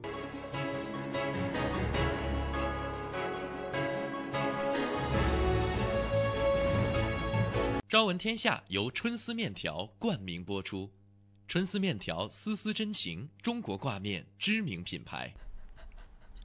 早上的8点11分，您现在正在收看和收听的是由潘达 TV 37以及 FM 90.6正在为您同步直播的《朝闻天下》，我是志鹏。大家早上好，我是小娇。8点钟过后啊，继续跟大家来分享新西兰方面的一些新闻。刚刚在国际新闻当中聊到了，首先艺人多不易，然后聊到了说电视台多不易，说多了都是泪。还好刚才有时间擦一擦。是岂止是电视台，在新西兰现在做任何的企业。是谁不累呀？没错，不管是做老板的也好，做员工的也好，最近这2年真的是觉得不太容易。这2年，哎呀，坚持吧。那叫什么来着？风雨总在彩虹，不，说反了，彩虹总在风雨后。风雨后边也会有彩虹，彩虹后边也是有风雨的。对，反正这才是人生嘛。你说你成天享乐，对不住也就不那么开心了，就得给你点波折，再让你乐呵乐呵，你才真的知道什么叫乐呵。别人的生活那真的是起起伏伏，为什么我的生活是浮浮浮浮？所以有的时候真的是你去看那个，我们就说现在抑郁的比较多，然后就说大家心里呢压力比较大，因为现在社交媒体比较发达，大家都会在自己的或者别人的社交媒体上展现最光鲜的一面，或者你看到的也是别人最光鲜的一面。所以这也就是为什么你总觉得好像为什么我是浮，人家是起，只是人家的浮你可能没看到，没看见，你自己的起可能你就忽略了，你光想着自己的浮了。所以有的时候真的是这个得心态得自己调整。你看看人家领导人没事了都在自己对吧？拿个酒杯在那说别人闲话呢，何况我们呢？说点开心的，是每一天开开心心的。这到年底了，过了，甭管什么事儿，好了。对，不要太悲观，要敢于跟命运抗争嘛，对吧？为什么一定要抗争呢？我们享受嘛，抗争也是可以享受的嘛，对不对？是享受过程。来吧，接下来我们跟大家去梳理咱们新西兰本地的消息。当然，在梳理之前呢，还是跟大家做一段这个新闻早知道啊，以便有的朋友可能没有办法完整的听完我们这3个小时的节目，那对这个主要的事情做一个大概的了解。首先在新西兰方面呢，我们一会儿会跟大家说，最近的这个国会上面啊，也是好戏不断。今天呢，会在节目当中跟大家来聊昨天国会上这吵的。那可是个不可开交。首先呢，第一件事就是国家党副党魁是拿了一袋大麻，直接参加国会会议去了。拿着这袋大麻，直接就问总理：“你不是说不多吗？你看看多不多？”所以这是关于大麻。昨天还有谁吵？我们的副总理啊 ，Winston Peters 和国家党的国会议员还有议长，这吵的就差没有蹦脏字儿了。所以一会儿我们会跟大家来说都是怎么个精彩法啊。是，另外呢，我们也跟大家刚才也提到了，说在澳洲呢有一位这个橄榄球的超级巨星，可以说是啊，因为一个同性的言论，所以说呢他被也不能说是被勒令。他就是勒令嘛，他就是被解雇了呀。就是说不让他再参加以后的这种比赛，直接就是踢出去了。他不能参加任何比赛嘛，他从联盟当中被踢出去了呀。好吧，那但是这个事情呢，现在是有一个最新的更新啊，澳洲的橄榄球联盟呢是对他进行了道歉，并且呢达成一个和解。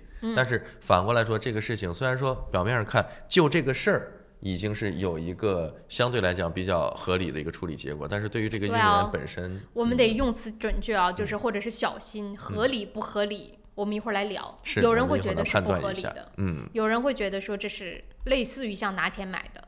甚至会这么说，所以一会儿我们来说一说，这也是跟那个言论自由直接画上等号的。一说到这个事儿，大家就知道在西方的社会当中会引起多大的轩然大波。所以一会儿啊，我们再来提这件事情，跟大家来聊。另外呢，今天如果有时间会跟大家来分享一份榜单。这个榜单呢是关于什么呢？关于新西兰学生的成绩和世界上其他国家和地区进行相比。虽然总成绩如果从排行榜上看还行，但是它的这个趋势确实让新西兰的教育界非常的担心，就是因为呢，本世纪以来持续下滑，连平都没有平过，就一直在下滑。就算我们没有退步，那也就证明着别人进步的幅度会比我们大，对不对？所以这个状况到底是为什么？或者是说，到底我们应不应该去着重重视一下？一会儿来看看榜单，还是非常值得关注的。那另外呢，我们会在今天的9点钟之后啊，连线我们的时事评论员 Peter 老师。那么，请 Peter 老师跟我们聊聊。刚才在国际部分我们也提到了哈，现在不是正在英国的伦敦召开北约成立70周年的这么一个峰会。那么在这个会上都有哪些值得我们去关注的焦点？那尤其是中国问题在这一次的峰会上也是被大家拿出来当成一个热点话题来进行讨论。对，就是本来他们分歧重重，忽然间说到了中国崛起这件事，大家忽然间不吵了。一致对外了。所以一会儿我们来聊聊这个话题啊，跟 Peter 老师。还有就是刚才也提到新西兰出台的这个海外捐款的法案。那么这个法案呢，刚才在整点新闻当中，志鹏也跟大家说了，总理也说可能不会起到那么大的大家期待的作用。但是你会发现这是一种趋势。为什么好像忽然间大家开始关注了所谓的中国影响呢？好影响坏影响，99%是坏影响。那么一会儿我们就会来看看所谓的这种渗透影响。那么对于为什么现在西方国家忽然间引起了关注，而且这种法案的出台到底有用还是没有用，我们都会跟 Peter 老师来聊一聊啊。所以这个时间段我们先跟大家来梳理一下新西兰的主要信息新闻。第一件事儿，我们就来说这个澳大利亚被解约的球星。我不知道大家还记不记得，当时我就跟大家说这条新闻了。我就说这件事情绝对不会就此结束。现在呢是看到了一些最新的进展，对那些可能并不太知道这件事儿的，我们稍微2句话跟大家来概述一下。这个人是谁？他叫做 Falau， 是澳大利亚非常非常著名的橄榄球的明星，可以说他是澳大利亚身价差不多不是第一也是第二的，这样的一个明星，你就可想而知他的能力。而且他还带领着他的队伍具体的大家也不知道澳大利亚的那些队，我就不特别说了。他转会这个又那个的，又是 Rugby League 又是 Rugby 的，总之就是他带着他的队还拿过冠军，所以等于是一个既有前途又有钱，而且是非常的令人喜爱的这样的一个橄榄球的明星。是。跟我们新西兰所谓的 Rich McCall 可能还有一定的差距，但是也就是差不太多，同一个档次的。你就想那么一号人物啊，他是怎么的呢？他是其实有非常虔诚的宗教信仰，所以他就在他自己的社交媒体上发了圣经当中的一段话。但这个话的内容基本上就是说他是有多么的反对同性伴侣这件事儿。他就说，如果你要不去改变的话，上帝不会原谅你，你会下地狱。大概的内容就是这样的。对，是这么个意思。他发了几条，这件事情呢，后来就被人发现了嘛。发现之后呢，就跟他说，你就骂他，批评他。这个西方社会大家明白的，对吧？都合法了，你还说这种话，你这个，而且你是这种人物，对吧？你有这么有社会影响力，你这是在干什么？所以说呢，就各种的抨击他，抨击完了之后要让他撤下来，他也不撤呢。后来就是橄榄球协会，澳大利亚的橄榄球的联盟扛不住了，就直接呢自己也是在社交媒体上就批评他，那意思就是说你这是违反了职业球员的行为准则。你这种帖子不仅仅是影响到你自己，这直接影响到了我们整个橄榄球联盟的形象。所以说呢，你就得给我们澳大利亚的橄榄球界抹黑，所以就把他直接给踢出去了。这个做法也是有一点武断了，对吧？虽然觉得他不武断这件事情，那可是发出了这样的几个言论，但是现在的一个处理结果是怎么样的呢？所以现在的最新的新闻就是说了，他们不上庭了。昨天的最新消息是，他们经过了14个小时的谈判，最后呢，澳大利亚的这个橄榄球联盟是向 Falau 的家人还有他进行了致歉，并且也是表示说他们双方达成了和解。然后呢，橄榄球联盟说的就是，这并不是我们橄榄球联盟的本意，但呢，我们也承认给这个 Falau 他的夫妇带来了不必要的伤害，所以呢，对此我们也表示了道歉。这个Falau呢，后来也说，他说同样的，他也是无意去伤害所谓的橄榄球的这项运动，并不是想给联盟或者给澳大利亚的橄榄球抹黑，这只是他的个人的观点和个人的信仰，所以如果对大家造成了不良影响，他也对此来表示歉意。所以这件事情就基本上结束了。但是我们说的结束，只是说他们不告了，对，就这个事件来说的话，但是可没有说联盟把他再纳入进去。他的职业生涯到底会怎么样，现在还是未知数。是不是也有可能就此终结了？这个有可能啊，很有可能。就虽然我跟你道歉了，但不代表我能接纳你进入到我联盟。那到底他还能不能继续打橄榄球？有没有哪个球队会要他？那是另外一回事。所以这件事出来之后呢，大家又开始说了，这到底算不算言论自由？他只是有自己的宗教信仰，他在表达自己的信仰。我们也知道宗教在西方社会当中有多么的自由，没错。那这既然宗教自由，那他的信仰自由，为什么我不能说我的观点？这个听起来是蛮合理的，对。但是有人就说，但是你是公众人物你有很多的粉丝，还有很多的小孩儿，在一个国家当中，他都法律认可了。是，所以你为什么要说这种话？这个事情其实真的，你这么一讲的话，我觉得两边都还有道理的。但是这个只能是仁者见仁的一个事情了。有的人可能觉得，OK， 言论自由也好，宗教自由、信仰自由，这个都没有问题。但是反过来你说呢？你说这样的话，又带有一定的这种歧视的意味，也有很强的攻击性啊。那你说到底是该听谁的？这个反正我是真的不好说，我不知道你对这个事情怎么看？所以这个真的就是每个人的信仰不同，每个人的观点不同。但是我想跟大家说的是什么？这是一种趋势。什么意思呢？就这种案件或者是这种事情出现，你会看到，无论是从现在都没上法庭，不用说上法庭了，私下他们和解的一个趋势，你就能够看得出来，未来可能会发展是怎么样的一个方向。我们不能说你支持还是不支持，因为每个人宗教信仰不同，每个人的背景不同，大家的观点不同，你只能去看这个社会未来的趋势是什么样子。这件事情就是告诉了我们一个趋势，在西方的社会当中，所谓有言论自由的一个国家，但是什么是真正的自由呢？你真的什么都敢说吗？现在作为媒体，我敢不敢说一句，比如说我有某一个宗教信仰，所以我要说出来的话，我敢不敢？某一个族群，我可不可以说一句我认为他不对，或者我不支持他的这种行为，我敢说吗？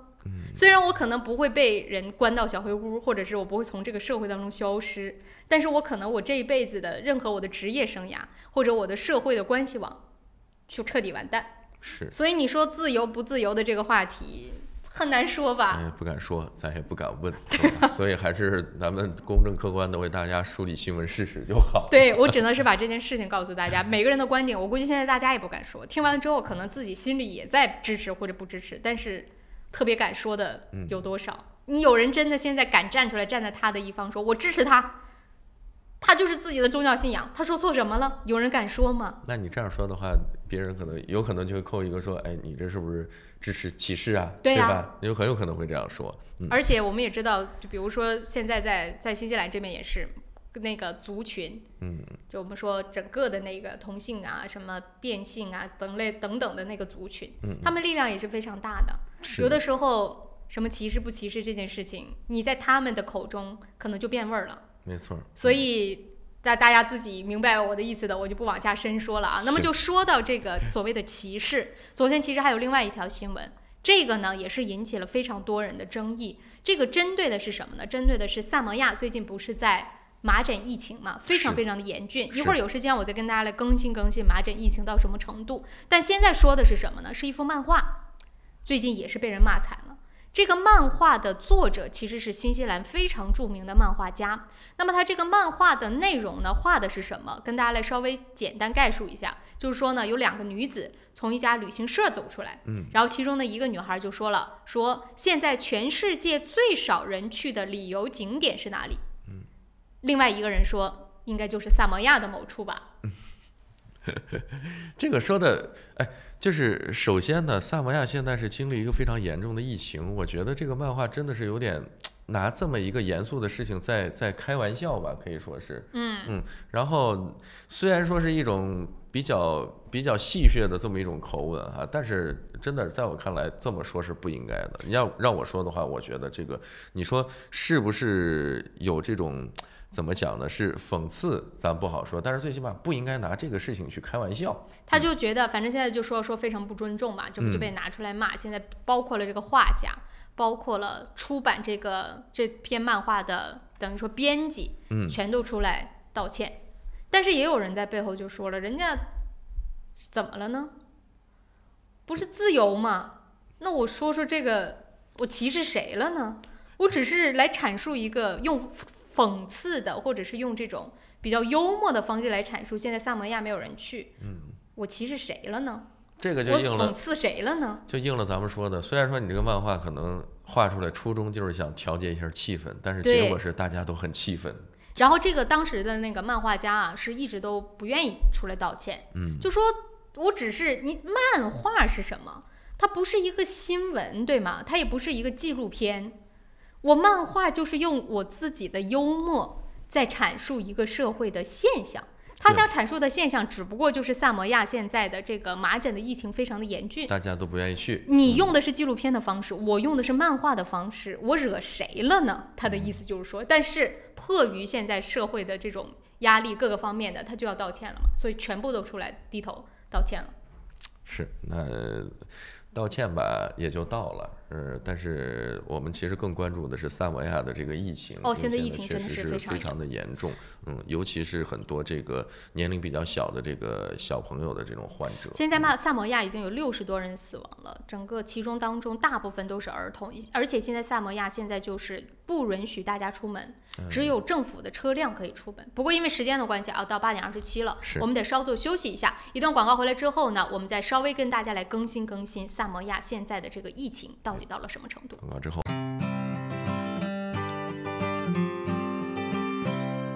在新西兰安居乐业，一个朋友般的律师将是您的生活必备。瑞启诗律师事务所为您提供24小时咨询服务，用专业的态度提供量身定做的法律服务。电话0958011083，瑞启诗律师事务所，您生活的可靠朋友。GPOS 世博商务20年软件开发经验，拥有数千家客户。GPOS 智能超市管理系统、餐饮系统、移动支付、网络销售。GPOS 世博商务带你进入商业管理的信息时代。电话6388-288，6388-288。换汇在东平，纷纷好汇率，款款有保障，有口皆碑，服务好，快速安全，信誉度极高。东平是助您安心就读和置业纽西兰最佳的换汇选择。电话0800366474或6大分店。您想到汇率高低，我们想到未来趋势；您想到全球商机，我们想到支付方案；您想到业务高效运作，我们想到外汇对冲避险。KVB 昆仑国际向您所未想，决胜千里之外，企业外汇及财资管理专家 KVB 昆仑国际。你好 ，Lisa， come look。哇，这不是天空塔旁边新建的综合大楼吗 ？Yes, the view is just beautiful。真的，不但可以看到天空塔，还可以看到整个海岸大桥。You sell them, Lisa。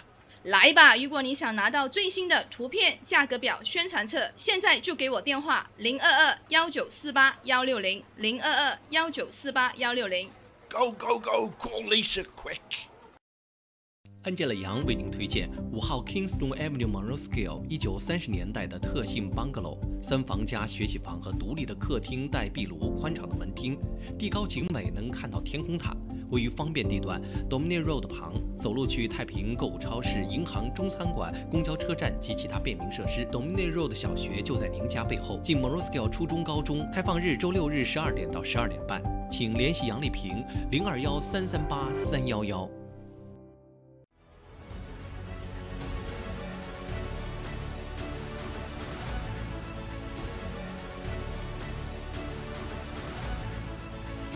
我是杨健，与您一同关注新西兰时政热点。杨议员时间每周一上午9点和晚上7点，熊猫电视台 TV37和 FM 90.6同步直播，敬请关注。由乌伦华侨会所和潘达 TV37、熊猫电视台共同主办的2020年新春花市同乐日，将于1月18号星期六在 ASB Showground 隆重举行，免费入场，大量车位，各式各样的美味食档，200多个干货年货摊位，还有多元文化艺术表演以及儿童游乐场，欢迎大家一起过新年。2020年1月18号星期六 ASB Showgrounds 217号 Greenland West， 我们不见不散。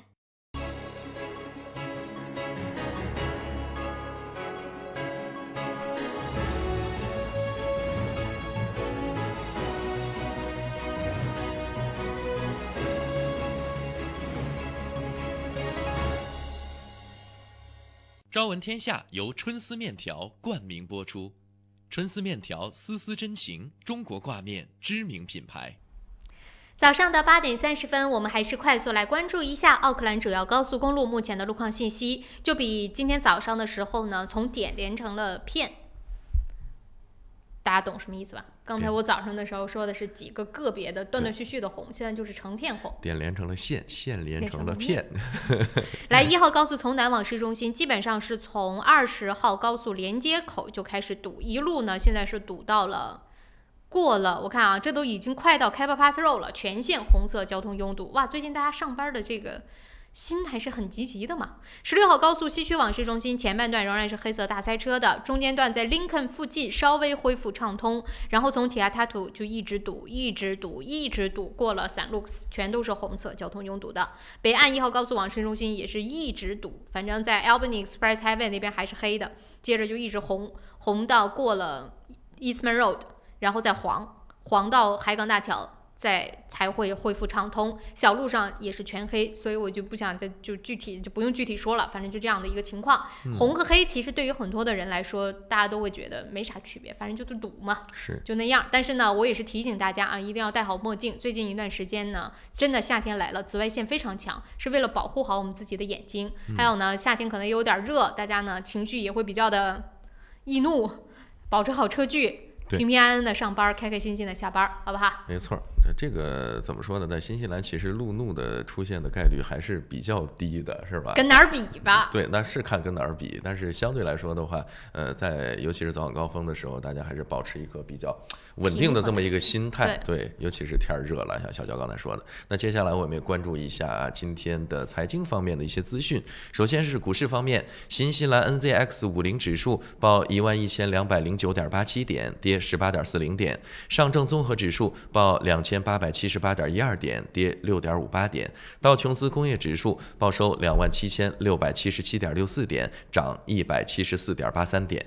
汇率方面，纽币对人民币4.61，纽币对澳币0.95，纽币对港币5.12，纽币对美元0.65，美元对人民币7.05。汇率实时变动，还请以实时交易时价格为准。好的，那我们继续跟大家来分享新闻。刚刚说到了2条，都是跟所谓的言论自由、表现形式和大家的政治正确的这个观点是有直接关系的。欢迎大家也可以来说一说，您是否同样的感觉，就是说现在所谓的这个言论自由，有一点点不知道到底什么叫自由，怎么去判定这个界限，在西方社会当中，可以来说说您的观点啊。那么接着呢，我们再继续往下说，把目光呢转到国会上。昨天国会好热闹哦。吵的呀，我的天啊！各种不可开交是吧？是真的不可开交。先从最轻的开始说，就是这个关于大麻的事儿，是，好不好？这就已经算是最轻的了。哎呦，那你看看 Winston Peters 那个，那真的是。好，我们先来看，就差没动手了，我跟你说。那么就在昨天呢，国家党的副党魁啊 ，Paula Bennett 带着一包假的大麻，但是假的大麻，然后带真的还是不是？这又是个事儿哈。那么他呢，之所以带上这一包假的大麻呢，也是为了表达对刚刚推出的这一个关于大麻的这个草案的一些不满。那因为呢，12月3号的时候，昨天我们在节目当中也跟大家去透露了一下，Andrew Little 呢是发布了大麻合法化的草案，而且这个是第1版啊。那么在这个里面呢，就他提到说，新西兰人可以合法的持有14克大麻，然后每人每天允许购买大麻的上限为42卷，就是42支。对，42支到42支到56支不等吧，反正是不是我的意思是说14克能够卷多少？他说，如果你要是买的不是大麻的那个烟，不叫烟叶，就大麻论支烟卷儿。对，你如果论烟卷买，而不是只买就是这个袋儿里，这叫啥呀？碎。不是买这个，而是买的是烟卷的话，那么呢，那就只能买42卷。如果你买的是直接你自己卷，那我看到网上是说，那可以14克大概可以卷42到50多根，那就 depends on 你里边放多少，就类似于像烟丝的那个感觉吧，看你的这个比例。所以昨天呢，就是我们看到 Paula Bennett 他是拿着这个就去了，他说你昨天不是问 Andrew Little 不是说我不抽，所以我不知道14克多还是不多嘛，所以呢 Paula Bennett 就说了，就这些，你看吧，这是14克，多还是不多？如果你自己来看多还是不多，我们来看啊，主要要看总理是怎么回应的。那么他直接不就是在国会上挑战，就说吧，你看多还是不多？那我们总理给出的答案是什么呢？回答是说，他说呢，这个我们如果你要是看跟国际社会去比的话，新西兰允许的这个大麻的购买量比很多国家其实还不到人家的1半。据说呢，比如说在加拿大，在美国的一些州都比新西兰这边要多出2倍，就是你每天可以去购买和携带的大麻的量。所以他说，你说这算多吗？但是同一时间 Paula Bennett 就回应了，他说，那你为什么要跟多的比？你怎么不跟少的比？荷兰是只允许有5克，那你为什么不跟5克比呢？你是5克的快3倍了好吗？那你为什么要是跟那些多的比呢？所以这件事情又变成了一个，对吧？而且这个东西合说颇有理。对，这个东西看性质吧。我就举个可能不太恰当的例子，你说，你把人打死了，然后我说我把人打了半死，那你说这个事情性质就有区别吗？对，不是那么回事。当然了，首先我们还说，就是说关于这个娱乐用的大麻合法化这个事情本身就有争议。那具体说到你想要把它作为一个法案，然后呢，想让这个大麻合法化，但是其实里面的很多这种细则也是非常需要去推敲。你看，就像我昨天说的，比如说开车可不可以吸大麻，法案当中没说。对呀，就没有提到。没提是不是可以吸大麻开车，这是其一。其二，吸了大麻了可不可以上班？雇主有没有权利说我对你进行督测？如果我发现你吸了大麻，我可不可以让你回家？没说，对不对？你比如说你吸几次，我可以开除你。如果没说，那就证明雇主没有这个权利哦。是。或者我是房东，我可不可以？你房客可不可以允许在我家种大麻？没说吧？对，也没有提到。他现在只是说一人在家里边可以种2颗，最多1家4颗。那我要是出租房，你可不可以在我家种？这都是问题。这都没说吧，对不对？法律。昨天 Paula Bandy 还提出另外一件事儿，也是非常关键的。他就说，你也没说谁可以卖呀，你没说有没有犯罪记录的人可不可以卖。那这么换句话说，如果我要是个罪犯，你没有要求，我也可以卖大麻喽。那如果我是一个黑帮的，我也可以卖大麻喽。或者说以前就是卖大麻的，只不过是在地下交易的。现在你推出这个，好，那这种肯定是可以的。我去申请一个执照就可以了。但是我们说犯罪记录的呢？那我要杀过人、放过火的呢？我可不可以卖大麻？对不对？所以这很多的细节都没有说，所以呢，昨天国家党就把这件事情拿出来了，就抨击了很多，意思就是说，你让我们支持大麻合法化，你倒是有一个好的法案，让我们看到这件事情是真的可以朝着好的方向去走的。你政府是有这个能力，或者是你警方有这个能力能管控得住的，你再让我去赞成。如果你这样下去的话，光赞成之后这个口真的开了，社会乱了，谁管？而且这个口，我觉得如果是开了的话，一旦合法化了，你像再把它关闭掉，不可能了，那是不可能的嘛。所以说这个真的是在真正的实施之前，或者如果是能够通过的话，在通过之前，对细则，我觉得还真的是需要详细的去推敲。对，你比呀，有时候这个怎么讲，每一个国家的国情是不同的，对吧？你加拿大多大的国土面积，多少人，对吧？你荷兰人家的人口又有多少？而且各个国家之间，它的这个具体的国情，你说，即便是你相同的克数，你这边的人吸了以后，跟那边的人吸了以后，他的表现也会不太一样吧？咱不知道嘛，咱没吸过，所以咱也不知道。人家就说不会有影响，也许是因为我们乡巴佬，我们不敢尝试嘛，你真的是不敢尝试，或者我们没有尝试过，所以真的就是不了解。所以。我们昨天开玩笑嘛，群里的朋友说我们票选一个人出去，就是自己意志力强的那种，出去试试，看看到底会怎么样。谁愿意试试？我觉得对他有抵触的人，就票出来是我怎么办？对呀。好了，这件事情也就说到这儿啊，就说到国会昨天反正是挺激烈的，大家就此事可以当然继续发表您的观点。那说到了这个国会的激烈，昨天跟大家来讲讲 Winston Peters 跟那个国会的激战。哇，这个老人家啊。也是不是特别的紧张？放得开了，我觉得，他可能觉得自己一是年龄也到了，再一个下次进国会可能也不知道能不能了，所以他现在是放飞自我了，有点。哇，真的很放飞自我。当然，国家党在这件事情上做的，我觉得也不太对，就是也激起了人家的愤怒。我们来看啊，昨天在国会当中对骂，大家如果在看电视的朋友就看到，右边的这一位是国家党的国会议员，左边当然就是 Winston Peters 嘛，他俩昨天。不仅仅是他俩了，很多人昨天在国会当中骂的内容，当然就是针对优先党的这个基金会嘛，就说到底这个捐款合不合法、合不合理，Winston Peters 到底做的对还是错，就这之类的。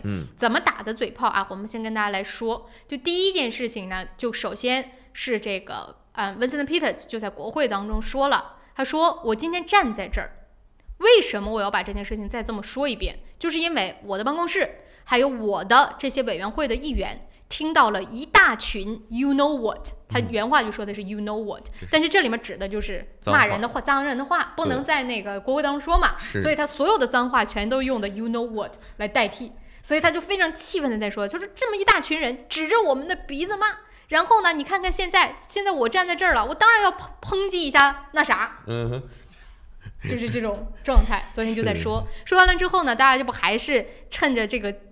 事情不就在那儿讨论嘛？讨论的时候，就是我们说Winston Peters，他说国家党这群人胆大包天、厚颜无耻，他们成天含沙射影的就来攻击我。他说，对于我们这样一个遵守法律、爱民如子的，没有了后面这句，这么一个政党啊，就是他说有遵守法律，没有爱民如子这句话。遵守法律的政党，你们成天就这么含沙射影的、厚脸无耻的骂我们，是你们这群人才是值得被骂的。对，这是他一个个人的这个看法。当然了，在这个现场可能比我们刚才要描述的这个程度要激烈的很多。毕竟他也是带有很大的情绪，尤其是最近这一段时间，可能不能说官司缠身吧，各种各样的事情还真的是特别多。然后后来呢，反正国家党也没闲着，就我们看到这位国会议员，他叫 Tim Macindo，他站起来就说了，他说他说你这个就简而言之啊，意思就是说你这个就是我们国家有法律，对吧？政府也有自己的法律，你这就是没有遵守法律。然后他说你看我就 smell a rat，我闻到了老鼠的味道，这很像我们中国那句话，就是说一个老鼠坏了一锅汤，坏了一锅汤的那个意思。他就说你看我 smell a mouse， 就是我 smell a rat， 他说的是我闻到了一个老鼠味儿，你看就坐在那儿，然后他就指着 Winston Peters 嘛，Winston Peters 站起来就说了，他说你这个类似于说他是那个老年痴呆什么精神错乱的人，然后他转过去，你说他俩骂就算了呗，把那个议长，昨天呢在国会当中还不是议长是副议长安涛里在国会当中，然后 Winston Peters 就指着副议长说你也不管管。你不制止他吗？你在干什么？反正就说话一点儿都不客气。对，所以这个 order 该喊就喊呀，对吧？对呀，他就说你不管吗？啊，你这他就说成这样了，你也不管，这个意思。哇，昨天好精彩啊！是这个怎么感觉？我希望我已经还原了一下现场的。对，怎么感觉有点像这个北约70年峰会时候的这个异曲同工，有点这个感觉哈。当然吵吵归吵吵，国会上大家也知道，有时候大家这个言辞比较激烈，这种争论也是算是比较正常吧。但是用了这些，真的是还不客气，挺不客气的。但国家党用词儿也是很不客气。那可能就针锋相对起来，那吵架你说这东西谁让谁？所以那个安涛里后来就说了嘛，说你们这就一人一句就过了，咱往下说，算了，不要再说了。你谁也没有好到哪里去，你说他是对吧？你说是双方哪个比哪一个更好呢？谁也别说谁。所以，我不知道大家如果感兴趣的话啊，可以去看看昨天国会辩论的这个情况。当然也被骂了，就是他们都被骂了，就说呢，国会我们是一个讨论事情、讨论法案的地方。是。大家也都是说，就是用我们的话说，都是有头有脸的人。对，你这是干啥呢？就事论事就行了，对吧？没有这个必要。你说我曾经不也说过吗？我说当时英国脱欧的时候，本来英国这个所谓的绅士风度这个词儿是从英国那边逐渐的传到全世界的，或者他们是以此而著称和闻名的。结果他们在议会当中吵架的时候，当时不让梅姨说话，梅姨嗓子都哑了，声嘶力竭的在那说，也没有人听，就大家乱成的就真的就差动手。现在没想到在新西兰这边也快了。你想要是这么发展下去，连议长都被无情，就不知道无缘无故的被拖下水，还被人骂了一顿。天道好轮回，上天饶过谁？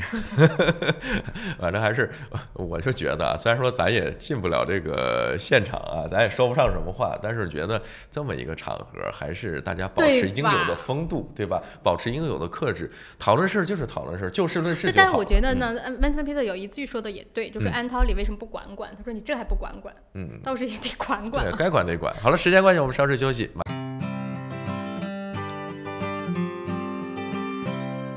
你好 ，Lisa, come look。哇，这不是天空塔旁边新建的综合大楼吗 ？Yes, the view is just beautiful。真的，不但可以看到天空塔，还可以看到整个海岸大桥。You sell them, Lisa。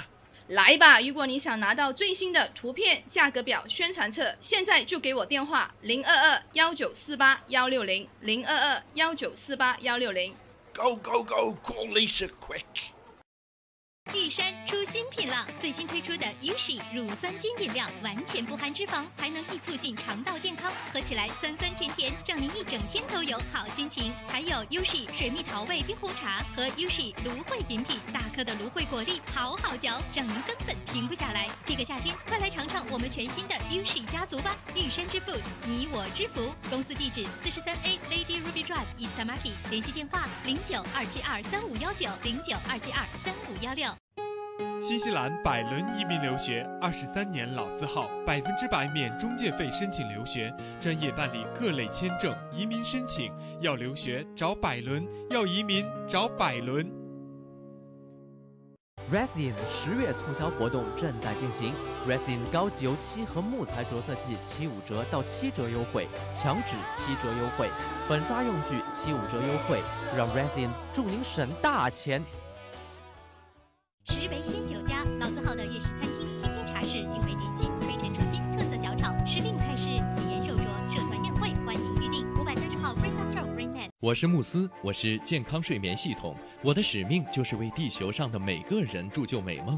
你可以在遍布全球的3600多家专卖店看到我、感受我。越来越多的人因为我而得到精彩的健康睡眠体验。生命因梦想而伟大，那么就让我来铸就你的美梦吧。慕斯奥克兰店321世界睡眠日促销活动进行中，欢迎进店咨询详情，电话0941544368 0941544368。双子留学移民政府持牌，学生签证、工作签证、移民申请、父母团聚，各类疑难签证双子一站式解决。联系电话09377881 3778801。平安旅程，新西兰华人的一站式旅游服务团队，提供特价机票、定制旅游、度假套餐、旅游包车，1周7天，每天12小时，竭诚为您服务。详情咨询，请立即拨打2823939 2823939。奥克兰教育中心成立于2001年，从小学1年级到13年级，课程辅导、教育咨询、升学规划、升医学院、留学美国、英国。优秀是教出来的，孩子成就最好的自己就是优秀。张老师的团队值得您的信赖，电话096230366 096230366。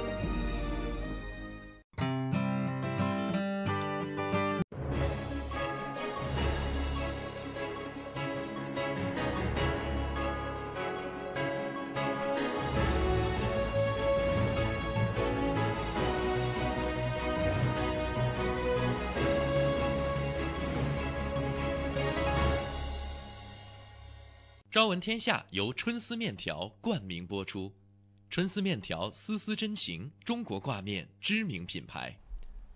欢迎回来，您现在正在收看和收听的是由潘达 TV 37以及 FM 90.6正在为您同步直播的朝闻天下，我是志鹏。大家早上好，我是小娇。8点48分啊，继续跟大家来说新西兰新闻。刚刚那个国会的精彩片段，希望我有还原一些，让大家感受感受。感受到了，然后大家可以亲自去看，那个感受更直观啊，是可以去看一看，找来看。那么当然说到这个，刚才不是提到关于新西兰的这边的一些言论，就是自由啊，什么治安啊等等。我看到我们群里有朋友在讲，就说呢，美国什么可以怀疑直接就在高速公路上劫车去进行检查，说这种东西在新西兰不可能。就说到这儿，昨天我看到那个新闻就在讲，有一个也是青少年，就是在医院当中不治身亡。这个怎么发生的呢？就是后边警察追车，他的车就撞了嘛，撞了之后就重伤，结果在医院当中不治身亡。这件事情出来之后，又开始骂警察，就说警察不该追，就不该追这件事情已经说了很久了。但是你说这个东西不该追，那就让他跑嘛。那我觉得也不行啊。说实在的，你追。你看，大家不应该怨的是说这些年轻人为什么要犯这种事儿吗？为什么要赖警察去追呢？那你不犯事儿，警察好好的，为什么警察怎么不追我呢？对呀，我想说的就是，你看，首先就是说，在追他的时候肯定是有原因的，对呀，对吧？你正常的街上那么多车，为什么就单追你这一辆？你的车好看。对，第二，既然警察都追你了，肯定也不是不声不响就在后头跟着。对呀，你就停，你就把车停到旁边，你该接受检查，该怎么着了，对吧？那反过来，越追他的越跑，那警察肯定会认为这里头肯定有事儿，对，而且是大事儿，那就追呗，对。但是最后追出来的结果，那如果好一点说，他跑了一阵子，一看确实是甩不掉了，他靠边停了，这个事儿可能也就过去了。但是追的过程当中，不知道因为各种各样的原因吧，既然是在追，那就证明他不停，对不对？他不停，那你就只能用特殊的方法让他停，那就肯定不会是和谐的结束嘛。那你不然要怎么办？那如果以后照这么说法，就大家都在骂警察，那以后要怎么办呢？就是警察一看到前面车在跑，好吧，他跑了，我不能追，这就对了嘛。就是我也不明白大家现在到底在追求什么呢？是，我觉得该追的时候真的是要追，虽然说也讲一个方式方法吧，对吧？但是你说警察本身的职责就是维持社会治安，那你如果连追都不追了，什么事都不管，对，你不应该把他追到死胡同，你应该把他追到更宽阔的道路上，追高速上飞奔啊，追高速上。不是再一个，也不是他追哪儿人就往哪儿跑，那不是前面往哪儿跑，在后边怎么追嘛？对呀，你虽然说是追他的时候，万一真的跑到高速上，可能会造成更大的事故跟影响，对吧？但是你这个不追，那个也不追，后来犯罪分子真正的这些坏人就说，只要是碰见警察了，或者我就跑，对吧？那会造成什么样？那更坏的一个社会影响。我不跟大家说，我曾经亲身经历过，我在那等红绿灯，已经绿灯了，结果就有一个警察站在我旁边说不要走，我是第一辆车哦，他说你别走，他就在我的眼前放了那个钉板，就是带刺儿的那种钉丝带，就是为了要。但是我没有看到车在哪儿，你知道我当时就觉得很可怕，他会不会撞到我？因为他要是你想他那个轮子如果被那个针就是我们说钉子带就爆了，那他不一定飞去哪儿啊，对不对？我当时就觉得好紧张好紧张。结果他是那辆车，我眼看着他是从另外的一条路跑了，所以我这边他又把钉板又撤了，然后警察赶紧又上车又开始继续追。对，这种情况其实不能说普遍吧，但是而且我提示你一下，希望不要有下次。但如果说真的是碰见这种情况的话，你看看后面远远的，如果没有看见有什么车，你最好从车上下来，因为我个人觉得是出现这种情况的话，那万一开车的这个人他是慌不择路、横冲直撞的，有可能对他直接撞到你车上或者怎么样，也会对你造成伤害。赶紧去找一个安全的地方避。那我下来上哪儿啊？就找到马路牙子上，旁边有树了，躲在一棵大树后头啊，对吧？最起码也是比你在车里面安全一些。就是没来得及反应，或者说是当时一看这个阵仗已经吓到腿软，不是也不是腿软，就是我就空了两然后那车就跑了，然后前面的就没了，然后警察就让我走了，所以我还没来得及有接下来的那个反应。但是下车会安全吗？但如果你要撞到，你要在车上还有个。那我们说车包人嘛，对，你还觉得有一个保护？不是让你下来站在车旁边了，你下来走到马路边或者有什么院墙啊、大树之类的，对你最起码有一个遮蔽的地方。那你怎么知道你在下车往那边走的过程当中不会？所以先观察一下，后面如果说远远的没有车，你就赶快迅速的从车上撤下来会比较好。在高速上同样也是，如果说车辆出现故障什么的，你把这个警示的标志放置好之后，如果说这个问题你自己没办法解决，赶快躲到一个安全的地方。尽量不要在车里面，就是说在这等待救援呀或者什么的。你放好标志牌，然后顺着再往前多走一段距离，留出来一个空间。对，这个是相对来讲比较安全的。当然还是希望大家尽量不要碰上这样的事儿。我也是你想我来了10多年，头一次遇到这种事情。第一次遇到，好了，这件事情也是在这边也提个醒，还有一点点时间，快速的把这件事情也开个头。一会儿正好跟 Peter 老师我们也会聊到这个话题，就是关于禁止海外捐款这件事儿。我昨天在讲这条新闻的时候，大家还记得吧？我明确了就说了，我说这个法案出了，应不应该？我并没有觉得说去禁止海外捐款这件事儿有什么不对的？我觉得可以，因为本来你海外的人士就不是你新西兰的选民嘛，你为什么一定要捐款？当然也有没关系。对，当然也有人说是有道理的。他说有很多的海外的人，我们就这么说吧，说你去政治捐款，无非就2个目的。第一个目的就是我有什么诉求，我希望政府来帮我做到，对吧？这个诉求大家不要往走，我一说诉求就往歪了想，就是谁要控制政府，不是这个意思。就简单的，我觉得治安不好，我希望政府好好关注一下治安，我给政府捐个款，这也叫捐款，对吗？这个诉求不要总往那个间谍方面想，往那个上面想。我们就说你有诉求，你给政府捐款，希望他能够完成，这是一方面。另外一方面，还有很大一部分人，他就是为了民主。我就想支持民主，因为在民主整个的这个我们说啊，这个自由民主的社会当中，除了投票代表着民主，政治捐款也是民主的一种非常好的体现。是，所以很多人他捐款就是为了支持民主的，他并没有要求你这个政府给我任何的回应。所以说，很多所谓海外的捐款，也有一部分人就是这个原因，我就单纯的支持。我觉得你新西兰的民主走得特别好，你是别的国家的典范，所以我给你捐款。对，这个从动机上来讲无可厚非的，无可厚非的。当然反过来讲呢，说新西兰本地的这个选举，那我们不希望有其他的一些这个外部因素去影响，也是这也是理解的，也是可以理解的。那就是这个事情怎么权衡，而且现在推出这个办法到底可行不可行？所以昨天总理呢，算是浇了自己一盆冷水。他那意思就是说，他说我也承认。这个法案可能会带来的改变，并不是大家想象当中的那么完善的，不是说你禁止了就真的能禁。比如说，如果通过新西兰的信托，你通过新西兰的企业，就像我说的，你通过找个代理人，你对吧？那怎么控制呢？对，这个你也不好查，你也不好去管控。是，所以他说这个东西就的确像我昨天说的，很难去真的完全去把它堵死。但是你要不做，政府又觉得我也得做。对。所以最终会不会又变成说堵的并不是那些真的该堵的？就像我说的，人家就只是为了来支持你的民主，结果你把人堵在门外了。人家真的想过来干预你，或者需要你政府为我做点什么的，他们就会想各种办法了，结果你没禁住。或者这个也是一个算是我一个比较往歪了想的一个。那如果说50纽币好了，大家很多人都我就50的那么觉得，那不是干涉这个事情的人更多了吗？是吧？开个玩笑啊。好了，时间关系啊，8点57分，我们稍作休息一下。那么整点新闻回来之后呢，正好我们就进入到了跟 Peter 老师的连线，一会儿我们也会聊到这件事儿，为什么大家现在突然间开始关注中国？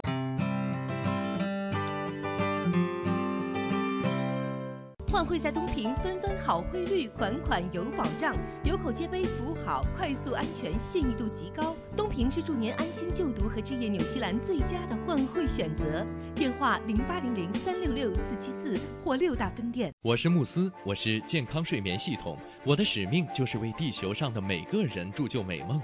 你可以在遍布全球的3600多家专卖店看到我，感受我。越来越多的人因为我而得到精彩的健康睡眠体验。生命因梦想而伟大，那么就让我来铸就你的美梦吧。慕斯奥克兰店321世界睡眠日促销活动进行中，欢迎进店咨询详情。电话0941544368 0941544368。您想到汇率高低，我们想到未来趋势。您想到全球商机，我们想到支付方案。您想到业务高效运作，我们想到外汇对冲避险。KVB 昆仑国际向您所未想，决胜千里之外。企业外汇及财资管理专家 KVB 昆仑国际。新华移民留学专注专业个性化，敬业高效18年。新华移民留学电话3798181，移民留学就找新华。奥克兰教育中心成立于2001年，从小学1年级到13年级，课程辅导、教育咨询、升学规划、升医学院、留学美国、英国。优秀是教出来的，孩子成就最好的自己就是优秀。张老师的团队值得您的信赖，电话096230366 096230366。Resin 特价优惠。Resin 高级油漆和木材涂料最高7折，墙纸7折，各种粉刷用具75折，让 Resin 祝您省大钱。石维鲜酒家，老字号的粤式餐厅，天天茶室，精美点心，推陈出新，特色小炒，时令菜式，喜宴寿桌，社团宴会，欢迎预订。530号 Fraser Road Rainman。雪山天对岸，陶波湖畔边。风景秀丽的陶波市迎来第一家中华美食绍兴饭店，店内装饰精美，环境典雅，服务一流，全天提供中国特色菜肴、风味小吃，集中华烹饪之精华，汇南北风味之大成。陶波绍兴饭店欢迎您。地址8号 Northcroft Street 淘宝，电话0737788886。由乌伦华侨会所和 Panda TV37 熊猫电视台共同主办的2020年新春花市同乐日将于1月18号星期六在 ASB Showground 隆重举行，免费入场，大量车位，各式各样的美味食档，200多个干货年货摊位，还有多元文化艺术表演以及儿童游乐场，欢迎大家一起过新年。2020年1月18号星期六 ASB Showgrounds 217号 Greenland West， 我们不见不散。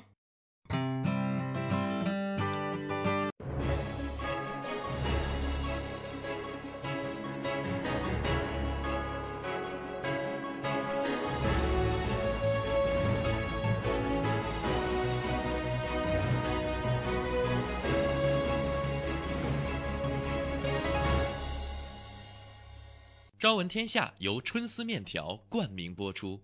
春丝面条丝丝真情，中国挂面知名品牌。大家好，欢迎关注这一时段的整点新闻，我是志鹏。今天是2019年12月5日，星期四，农历11月初10。首先来关注新西兰新闻。总理承认禁止海外捐款法案中看不中用。司法部长 Andrew Little 12月3日宣布，政府正在采取行动，禁止新西兰政党和候选人接受50纽币以上的外国捐款，以保护明年大选不受外国干涉。新西兰已经禁止了大额外国捐赠，按照目前的规定，外国人的捐款不得超过1500纽币。政府宣布的这一政策调整将金额数降至50纽币，任何高于50纽币的捐款都必须进行详细的调查，以确保其不是来自海外。然而，在辛达尔顿承认新法案依旧无法完全填补一个明显的漏洞，超过10万纽币的巨额外国捐款可以通过新西兰信托、企业或基金会流入新西兰。国家党党魁 Simon Bridges 也表示，法案的改变非常微小。他还明嘲暗讽地说，如果该法案能够对类似新西兰优先基金会这样的信托基金和基金会加强约束，那将会更有意义。Bridges 是在暗指优先党通过这一神秘的基金会筹集捐款一事。此前曾有媒体爆出，该基金会接受大量捐款资助优先党选举活动，但没有如实上报。选举委员会目前正在调查这一指控。再来关注国际方面的消息，美国明年拟实行出入境新规，所有旅客人脸识别，包括美国公民。美国政府正在考虑强制要求包括美国公民在内的所有出入境者进行面部识别检查，用于识别嫌犯以及恐怖分子。这一新条例计划于明年7月推出。据联合早报12月4日报道，美国政府计划于明年7月推出新条例，要求包括美国公民在内的所有出入境美国的旅客接受脸部识别检查。美国政府希望通过这一措施打击伪造美国旅行证件的犯罪行为，同时更加有效地识别犯罪嫌疑人和恐怖分子。而在现行法律下，美国公民和合法永久居民无需经过强制性生物识别检查。美国国土安全部的目标是2021年前在美国最大的20个机场部署面部识别扫描仪。隶属美国国土安全部和美国海关和边境保护局此前已经展开了试点计划，在国内9个机场试点收集外国旅客的面部扫描和指纹记录。国际奥委会将对奥运会入场式顺序进行重大调整。新华社日内瓦12月3日消息，国际奥委会执行委员会3日在瑞士洛桑通过决定，将从东京奥运会起对夏季和冬季奥运会的代表团入场式顺序进行调整。一方面将会突出未来奥运会的东道主，同时难民代表团的入场顺序将会大大提前。按照惯例，每届奥运会上东道主代表团排在最后压轴出场。而根据国际奥委会的最新决定，已经获得未来奥运会举办权的国家或地区代表团将排在当届东道主之前出场，以凸显未来奥运会东道主的特殊地位。这就意味着，在明年东京奥运会开幕式上，最后3个入场的代表团将依次是2028年洛杉矶奥运会的主办国美国，以及2024年巴黎奥运会的主办国法国以及日本队。这一做法也将沿用到今后的夏季和冬季奥运会上。美国驱逐舰装备新型激光炮，未来大功率激光武器或将上航母。以上就是这一时段整点新闻的全部内容，是由志鹏为您编辑和播报的。以上整点新闻由春丝面条赞助播出，春丝面条丝丝真情，中国挂面知名品牌。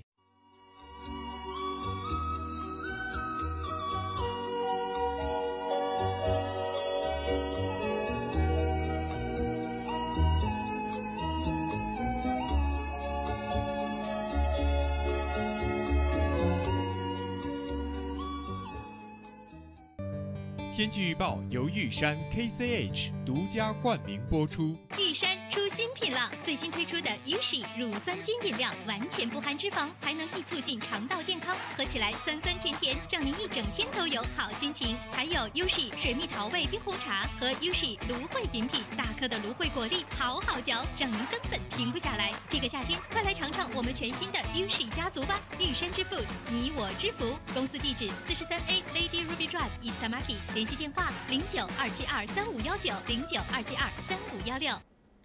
早上的9点06分，我们一起来关心一下新西兰主要城市今明2天的天气预测。以下的天气预报是由玉山食品独家冠名赞助播出的。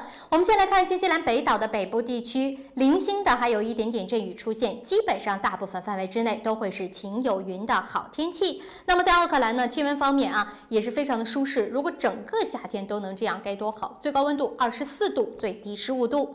北岛南部地区呢，阵雨的这个频率啊稍微会高一点，雨势也会稍微大一点，但基本上也都是阵雨。气温呢有点分差比较大。Nelson 你看最高可以到30度，但是惠灵顿今天的最高气温却是只有19度，最低是14度。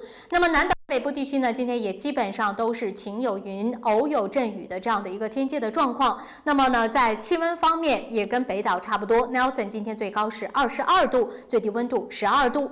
南岛南部地区雨势主要集中在南岛的最南端，但是影响到了气温。皇后镇今天最高温度才17度，最低是更度。如果想一想我们奥克兰的冬天啊，有的时候也就是7、8度的样子，所以皇后镇早晚还是挺凉的。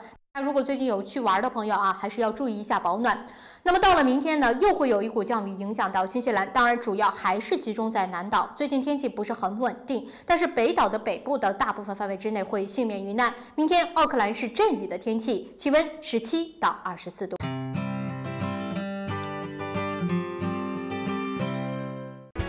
双子留学移民政府持牌，学生签证、工作签证、移民申请、父母团聚，各类疑难签证，双子一站式解决。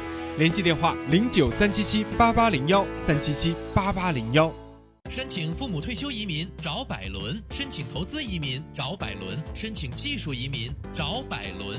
百伦移民留学26年老字号，申请留学享免中介费找百伦。恭喜百伦移民留学成为奥克兰大学全球最佳代理。要留学找百伦，要移民找百伦。电话0936815588。在新西兰安居乐业，一个朋友般的律师将是您的生活必备。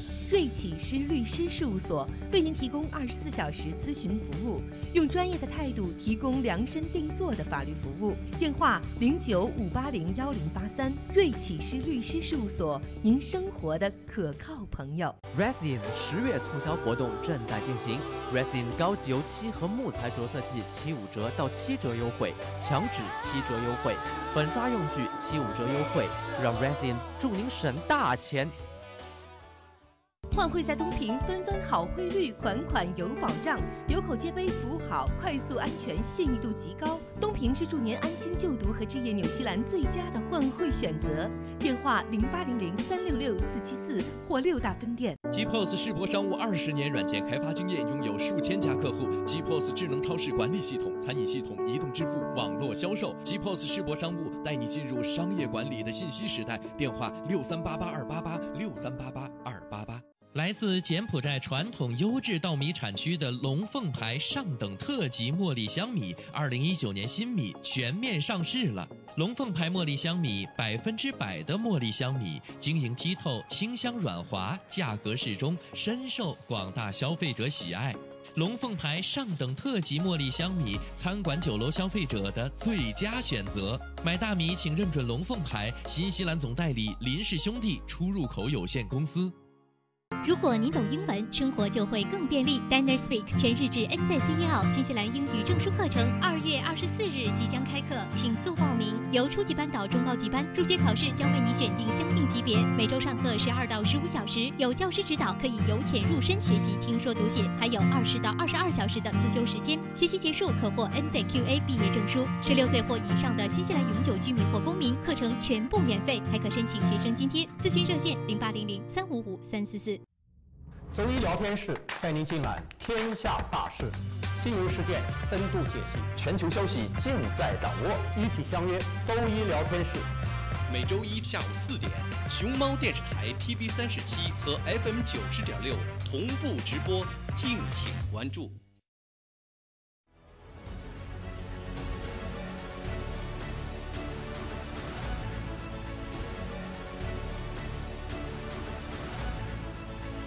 我是杨健，与您一同关注新西兰时政热点。杨议员时间每周一上午9点和晚上7点，熊猫电视台 TV37和 FM 90.6同步直播，敬请关注。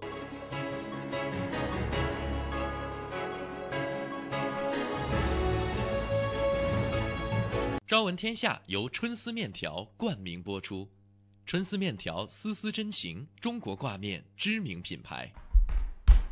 早上的9点11分，您现在正在收看和收听的是潘达 TV 37以及 FM 90.6，正在为您同步直播的《朝闻天下》，我是志鹏。大家早上好，我是小娇。星期四的早晨呢，我们会进入到跟 Peter 老师的连线话题当中，是，所以我们先把 Peter 老师请进来。Peter 老师早上好。早安。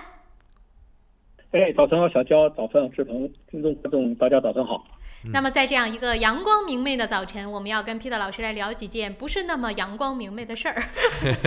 第一件事啊，我们先把目光呢转到北约方面。现在是北约的70周年，举行了一场算是特殊的峰会，但是在这次峰会上呢，却是乱糟糟的一片。先让跟 Peter 老师来说一说这次北约的这个情况。目前看到分歧很多呀，是不是？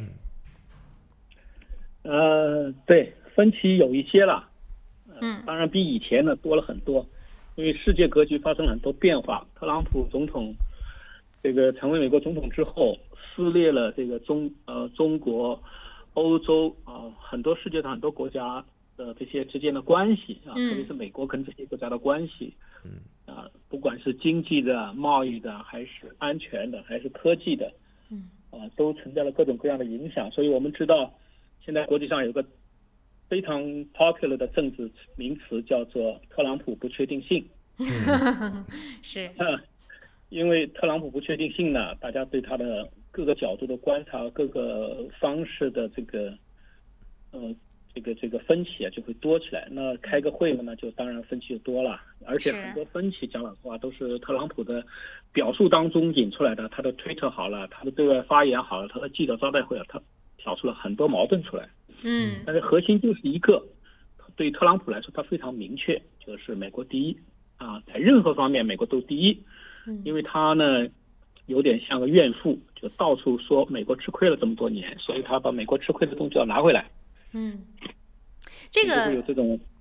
他可能支持他的人就会觉得说这是为了美国好。不过anyway了，我们今天主要聊的不是他，我们来说，当然跟他有关了。我们就说这个北约这个算是组织，或者说他的这样的一个团体。因为马克龙曾经在接受采访的时候用过“脑死亡”来形容目前的北约。那Peter老师，您认为现在的北约整个的这个组织状态如何呢？它还能够以它的这个形式在世界上造成影响吗？当然它的影响还是存在的，虽然有一些争议有一些矛盾，但它影响还是存在。这些争议和矛盾总的来说对北约的影响不是太大，当然已经开始产生一些影响，但结果不会太坏。我们知道北约是全世界最大的军事联盟组织。对。整个这个军事联盟的产生就是第二次世界大战之后，美国从马歇尔计划的军事延伸，马歇尔计划是一个经济援助计划，对欧洲经济援助了。那么下来就是这个北约组织成立的，一成立的时候49年就成立了，成立的时候就有10个国家。是。这国家成立之后就是共同承担对欧洲包括北美地区的防务军事防务，主要是个军事组织。那么这么多年下来，随着苏联的解体，随着华约组织的解体，华约组织我们都知道是对抗北约组织的一个苏联为首的一个军事联盟组织。那么苏联倒台之后，北约组织也消失了，华约也消失，华沙组织也消失了。那华沙消失了之后呢，北约就更强大了，它就开始扩张，现在扩张到了29个国家。那么29个国家呢，把苏联以前的一些加盟共和国和一些社会主义集团阵营的国家扩张到了北约组织里头，是变成了俄罗斯跟北约组织之间没有中间地带。所以这个相对来说北约是强大，但是俄罗斯就受到了很多挤压。那么在这种情况下，本来还是一个对北约来说还是个良好的格局，但是特朗普上台之后呢，认为北约没有用。你看到虽然马克龙说是北约已经脑死，但他为什么说脑死呢？是因为特朗普在对北约的发展问题上做了很多负面的表达，而且在行动上也的确压抑了北约国家的一些本来自己的一些设想。是。那么这样的话呢，马克龙会说北约已经脑死，那包括还有就是土耳其的一些事情等等诸如此类。那这些说出来之后呢，北约的其他的一些国家，包括德国在内，都不是太同意，因为这个话说得太重了。那么特朗普呢，因为已经跟马克龙怼起来了，所以呢，他也忘了他以前也说过，北约根本就没用，他要撤出，甚至撤销都可以。现在又开始说好了。对，他倒过来又说北约是个好组织啊。对。当然，北约组织最需要的就是你法国，你法国更需要法人。我们今天早上也还在说到这件事。所以这种情况看来就是为怼而怼，但是特朗普很聪明，我们都看出在世界上措施就是为怼而怼，最终的结果他会获得利益。他获得利益，他的确获得了一些利益。关于北约的军事开支的平衡方面，美国已经开始少出钱了，那其他国家已经开始多出钱了，所以他达到了他一些目的。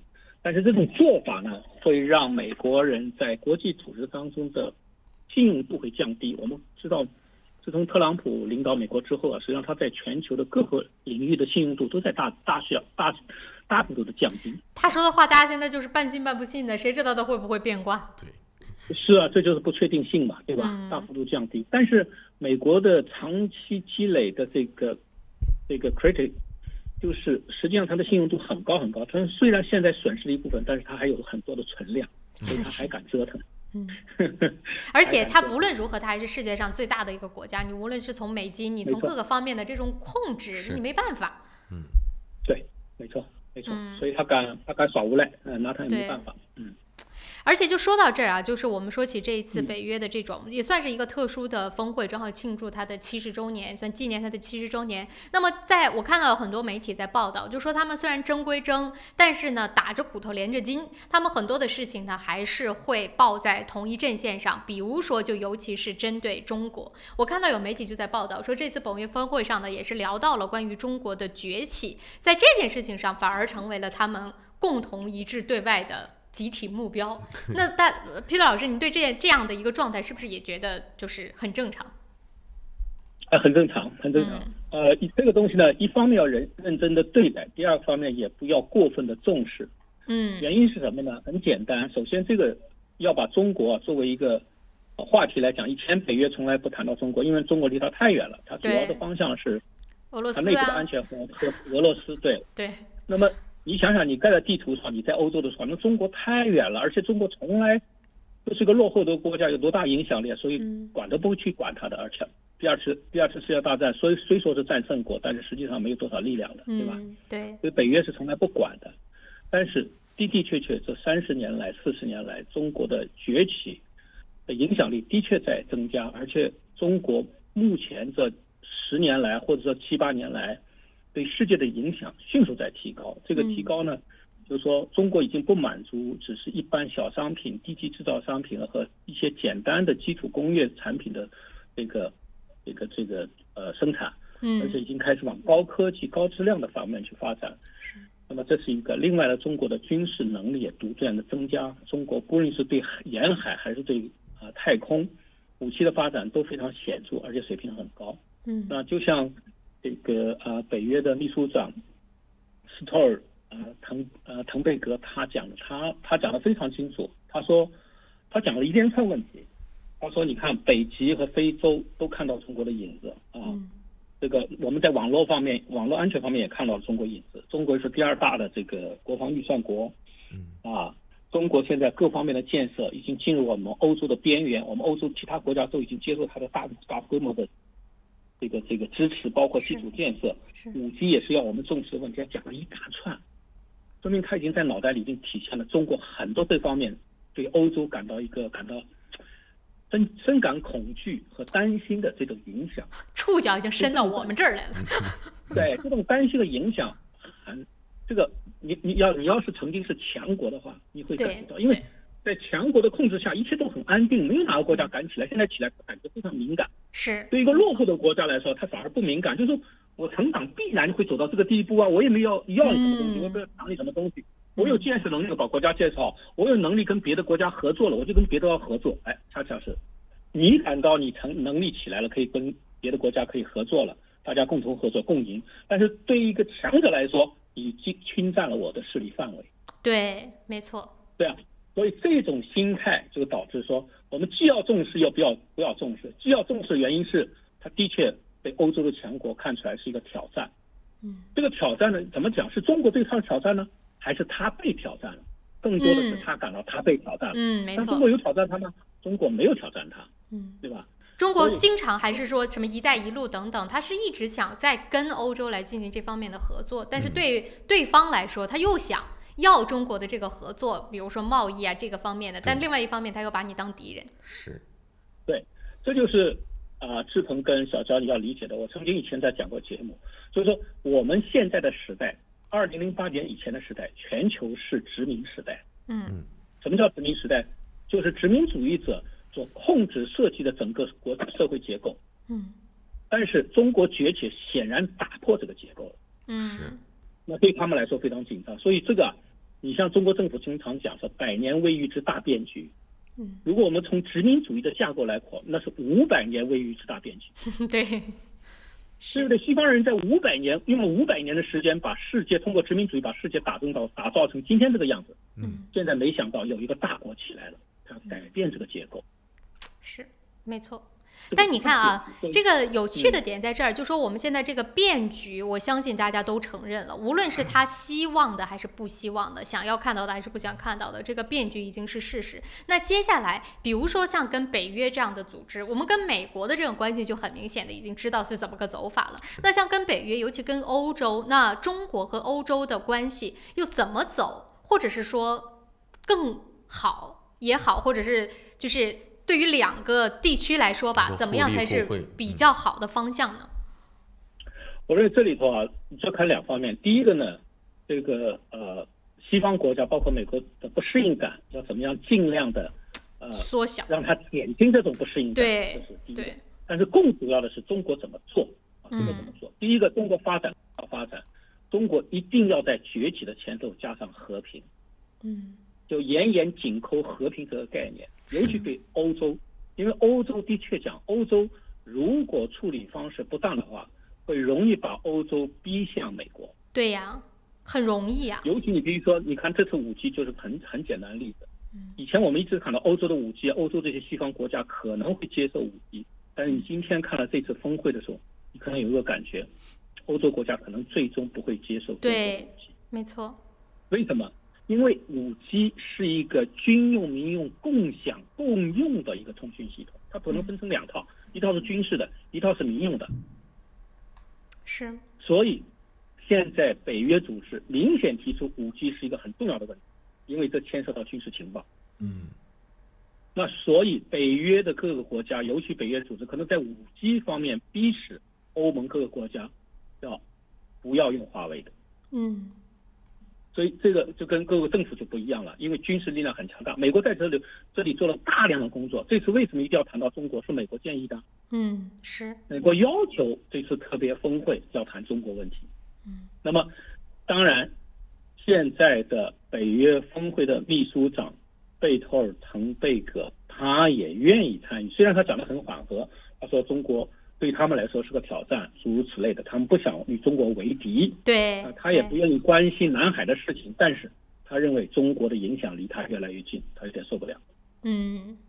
对吧？他跟这方面他又跟美国有所呼应，但是呢又保持一定距离。但现在谁跟美国保持距离最远呢？是马克龙。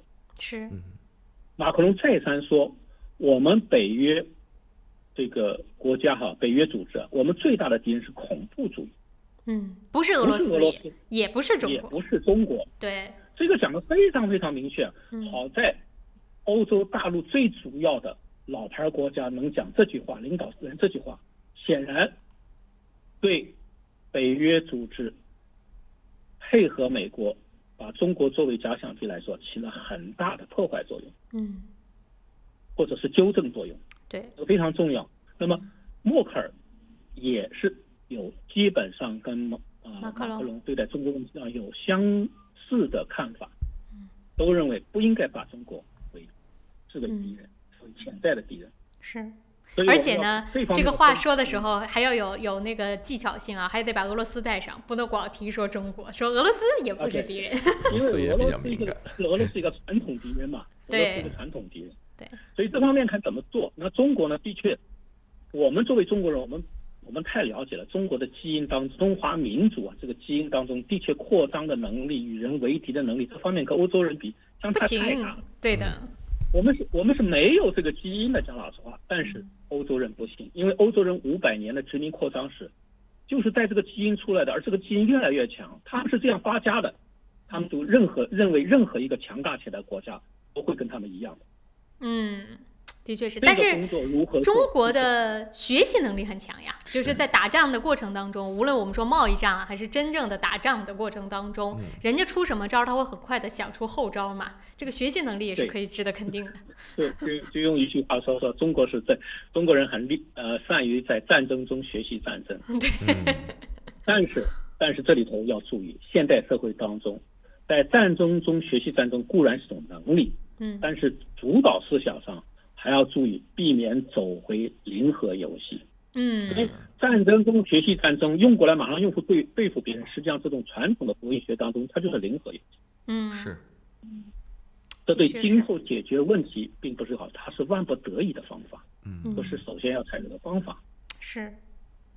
所以的确，你看，中国实际上提出很大挑战，不是说欧洲人说中国人给他带来挑战，实际上欧洲这些说法挑战中国，真是挑战中国，给中国带来了很大挑战。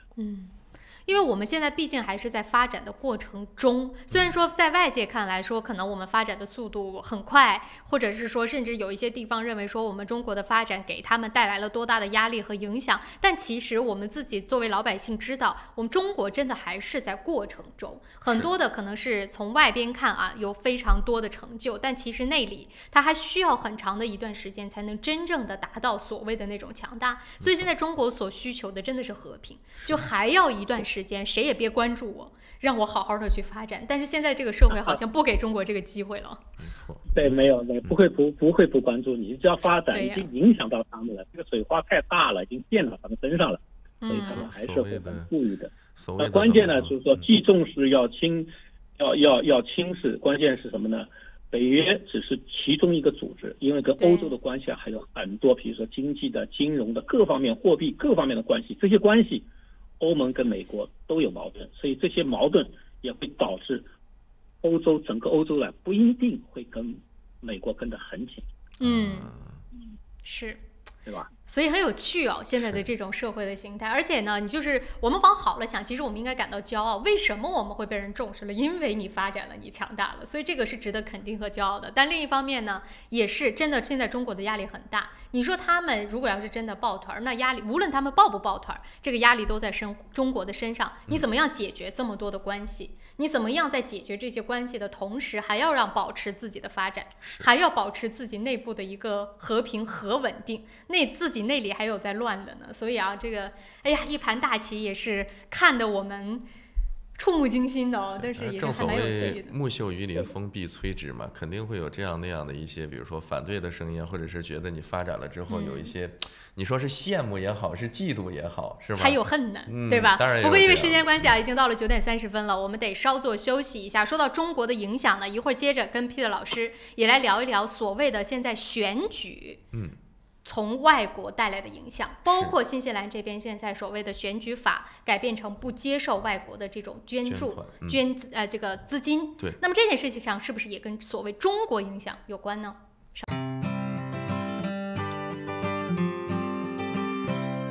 我是慕斯，我是健康睡眠系统，我的使命就是为地球上的每个人铸就美梦。你可以在遍布全球的3600多家专卖店看到我，感受我，越来越多的人因为我而得到精彩的健康睡眠体验。生命因梦想而伟大，那么就让我来铸就你的美梦吧。慕斯奥克兰店321世界睡眠日促销活动进行中，欢迎进店咨询详情，电话0941544368 0941544368。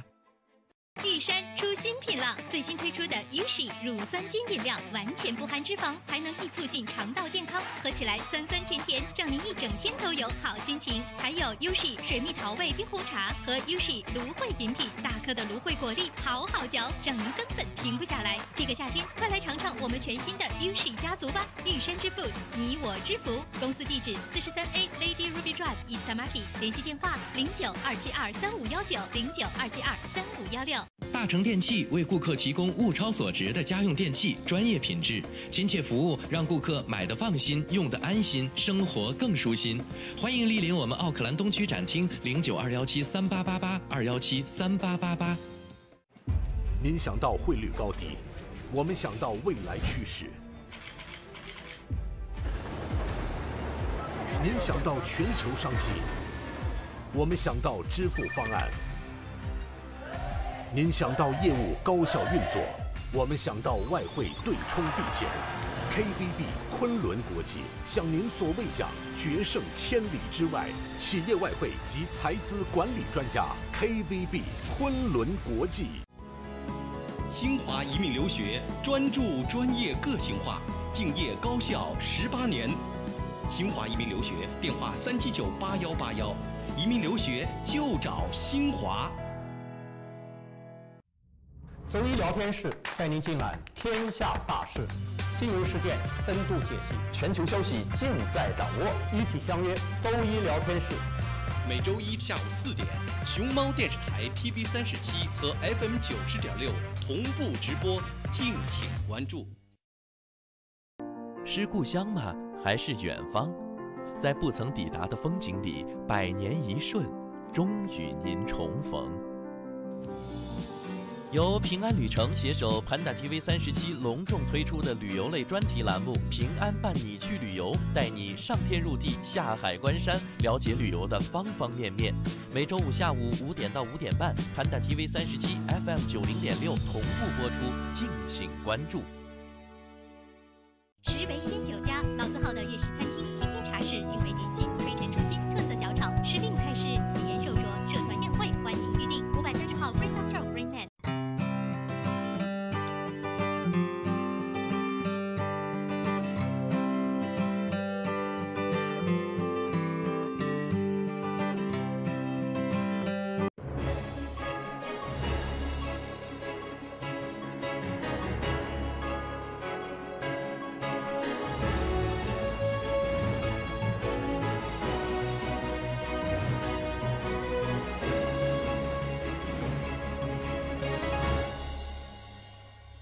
朝闻天下由春丝面条冠名播出，春丝面条丝丝真情，中国挂面知名品牌。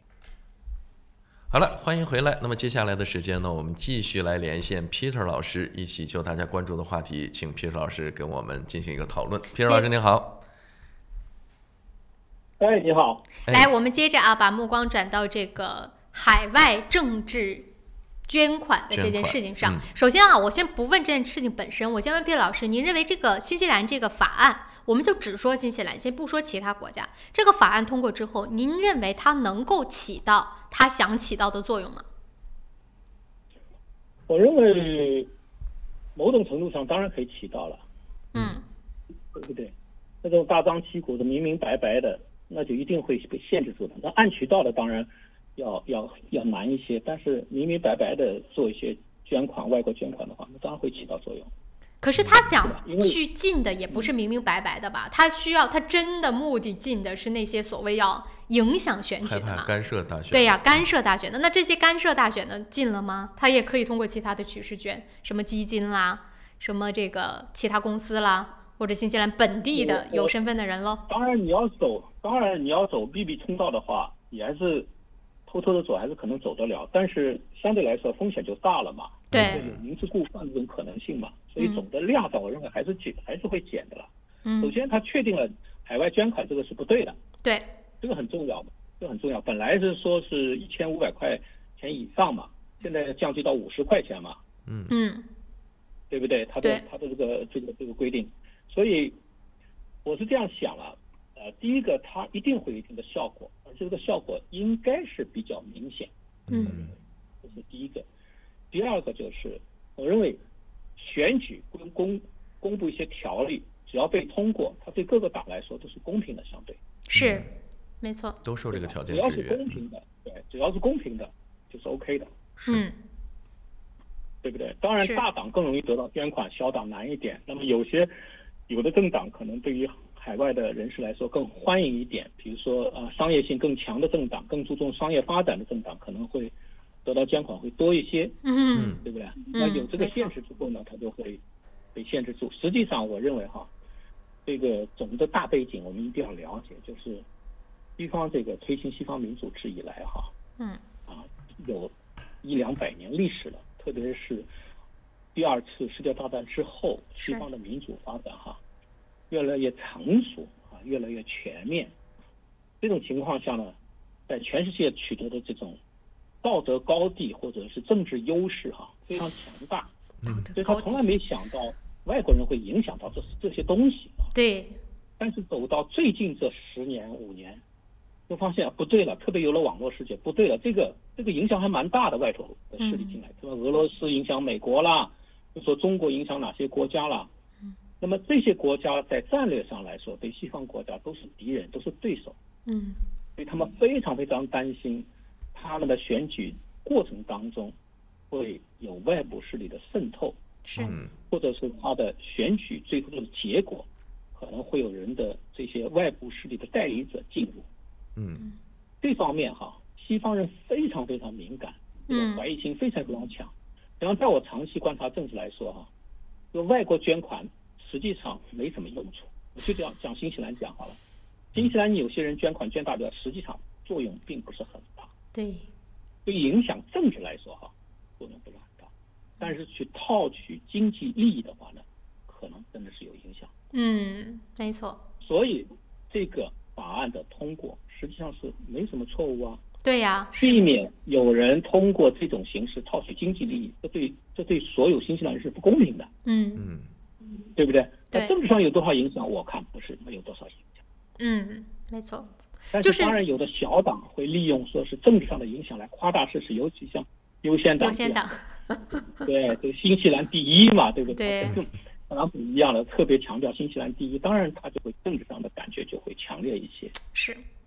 没错，其实就说到这种影响啊，我在节目当中也跟大家说这个捐款本身这件事儿支不支持，其实是支持的。那至于它的效果如何，我们来看到下一次大选以及下次大选以后，我们再来看这个禁止之后到底能不能够起到它的所谓想要起到的这种效果。但是说到这个影响，其实就虽然说这件事情并不是针对中国，但是有很多人会联想到或者联系到这是不是所谓现在中国的影响和渗透，让很多的西方国家觉得有一点点害怕。那么就说到这件事儿，Peter老师，您觉得为什么大家好像忽然间意识到了，或者是察觉到了，或者是猜测到了中国在影响和渗透其他国家呢？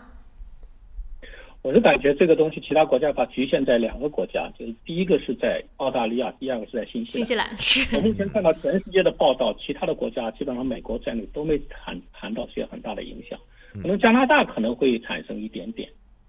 那么我们就假设说是澳大利亚、新西兰和加拿大，那这些还有一些岛国，我们说太平洋岛国。太平洋岛国有具体用捐款参加到个人影响到没有，但是整个政局，比如说通过经济建设产生一些影响，这是有的。对，这也是这个对中国来说也是公开的。这是公开的，这个没有什么特别的问题。当然，我给你投入经济建设，希望你能够共同成为伙伴，希望你不要在国际舞台上跟我对着干。那当然愿意投弃你国家的基本建设，这是非常正常的事情。是，美国也是这么做啊。对，美国也这么做啊，对不对？全世界都一样。但是具体对政党的个人这样的这种做法呢，是因为澳大利亚或者新西兰已经看到了一些例子，就华人在捐款数量上特别大。那么大家的常识 common sense 就是你投的钱越多，你可能什么影响力就会越大，或者你获得的利益就越多，你可能今后获得利益就再多。对，恰恰中国人在这方面给的捐款数是最大的。所以这种联想是合理的，是正常的。那就奉劝中国人不要把这种中国有些人对待海外的西方的政治上的操作，你自己理所当然认为这样做才是对的，这样才有效果的。实际上，既然来到新西兰，就要成为一个新西兰人。新西兰的主流媒体、主流的人怎么去做，你就怎么做。尤其当你还是外国身份的时候，你就要特别特别注意。是，它很容易造成什么？你自己没得到什么结果，最后你被骂惹了一身骚，结果你在新西兰惹了一身骚。对，这是毫无必要的，对不对？所以我从这个角度，我认为这个法是对的。我从这个角度，我认为人家讲到中国，是他有他合理的层次，但是很可惜，这个讲到了中国，实际上他不是中国，他是中国的个别人。我不认为中国政府在里头要做很多手脚的。也没有这个必要，我感觉。我也非常不喜欢有些人自己做了这些手脚之后呢，影射是中国后边对我后边有人支持我怎么的之类的，后边实际上在败坏中国政府。我认为这个新西兰从这个角度来取这个法是对的，因为这个法令之后，如果能够有效的避免这种形象出现，今后对中国的负面的议论就会减少。为什么？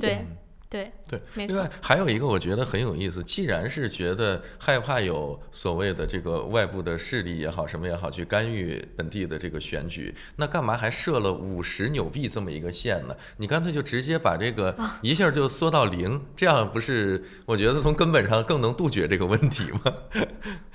我认为这里有个问题，就是关于外国人外国人 PR 是不是外国人？对呀，法律上讲 PR 也是外国人啊，那 PR 有投票权，他捐款不可以吗？所以他这个有投票权啊，对呀，他为什么不可以捐款？是，所以把它小型化，把它总额变小了之后，就变成显得更公平一些。就不是说不给你这个权利。外国人随便一个普通人，他能捐那么多钱吗？捐不了那么多，他捐50块，这个怎么还捐得出来？对呀。就是因为西方很讲究一个，我不能抹杀你某种权利，我只是说我限制不让你影响我，所以我这个权利还是给你的。你想来参与的话，你不一定要给大，对不对？你不要大额度嘛，我50块钱我也是参与了就好了，就这个意思。重在参与的这么一个对，就这个感觉。因为只剩下2分钟时间了，我想快速听2句 Peter 老师，您是怎么看大麻娱乐合法化这件事儿的？非医药大麻合法化，我经常把它叫非医药，是讲成娱乐，因为英文讲娱乐只能娱乐。对，anyway， 就是我认为如果投票的话，我可能会投反对票。这是第一个。但是呢，从道理上我非常理解，实际上这个非医药大麻合法化，实际上背后是2大重要原因。第一个原因是，的确它变成了世界的某种浅潮流。对。这个你很难弄，尤其西方国家你很难限制，可能公众的要求，因为它跟香烟差不多嘛，所以公众的要求、公民的权利你很难弄。这是第一。第二，警方在这里发挥的这个金钱和人力和物力太巨大了，是以至于西方国家实在是承担不起，干脆找一个妥协方案。抽吧，交给公民空投，对，投了过后，我们就像香烟那样来把它管制起来，甚至比香烟这种管制再严一点点，起码这样的话呢，我警察就不要再去花钱花人力去抓了，抓不完的。真的是听着好无奈呀，我的天呀！对，实际上是个无奈，真是个无奈，所以但是政府都不愿意公开的讲出来。是好吧，来，这我明白了，因为时间的关系也是到了9点45分了，非常感谢 Peter 老师今天早上的精彩的点评不过呢，我们因为到时间了，所以我们只能聊到这儿。明天不是同样的下一周的周4的早上，我们继续再跟 Peter 老师接着聊。谢谢 Peter 老师，谢谢 Peter 老师，谢谢，拜拜，拜拜。好了，那我们也是这个到了9点45了，我们也得稍作休息一下，来听几个商业好介绍。聊到了很多的话题，聊到了中国影响、中国的崛起，聊到了北约，也聊到了大麻。所以说大家有什么想参与的，最后还剩下7、8分钟的时间，也欢迎大家可以参与进来。是的，那时间关系我们就稍事休息一下，一段广告回来之后呢，朝闻天下咱们接着。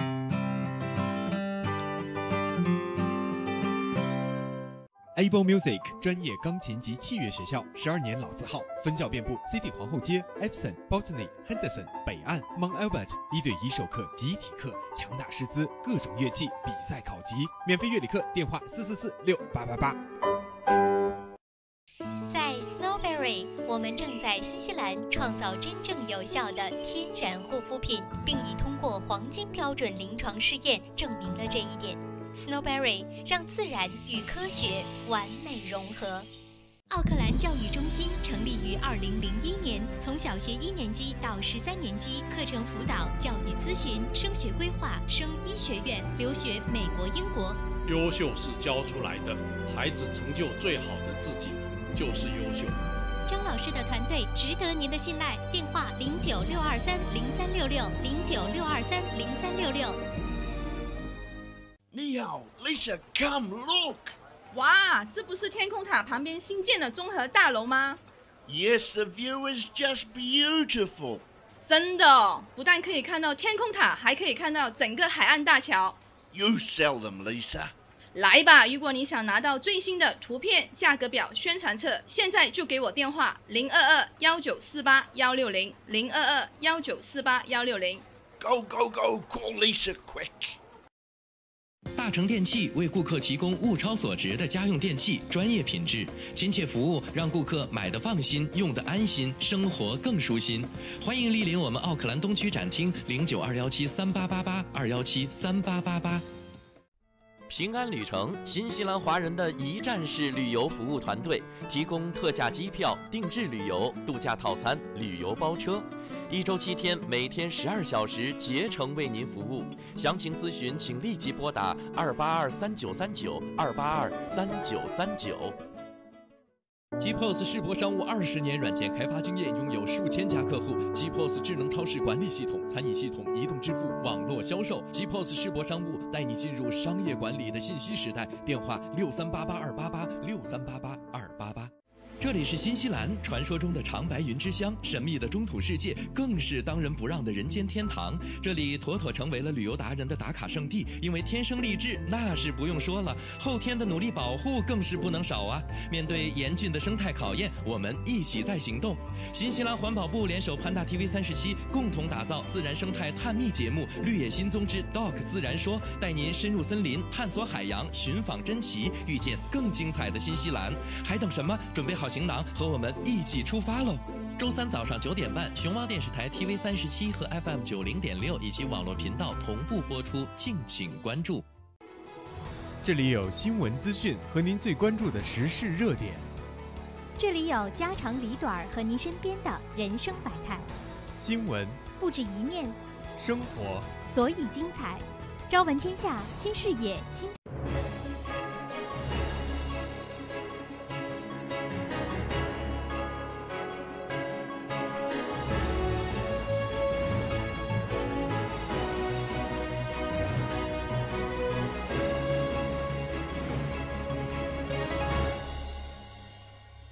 朝闻天下由春丝面条冠名播出，春丝面条丝丝真情，中国挂面知名品牌。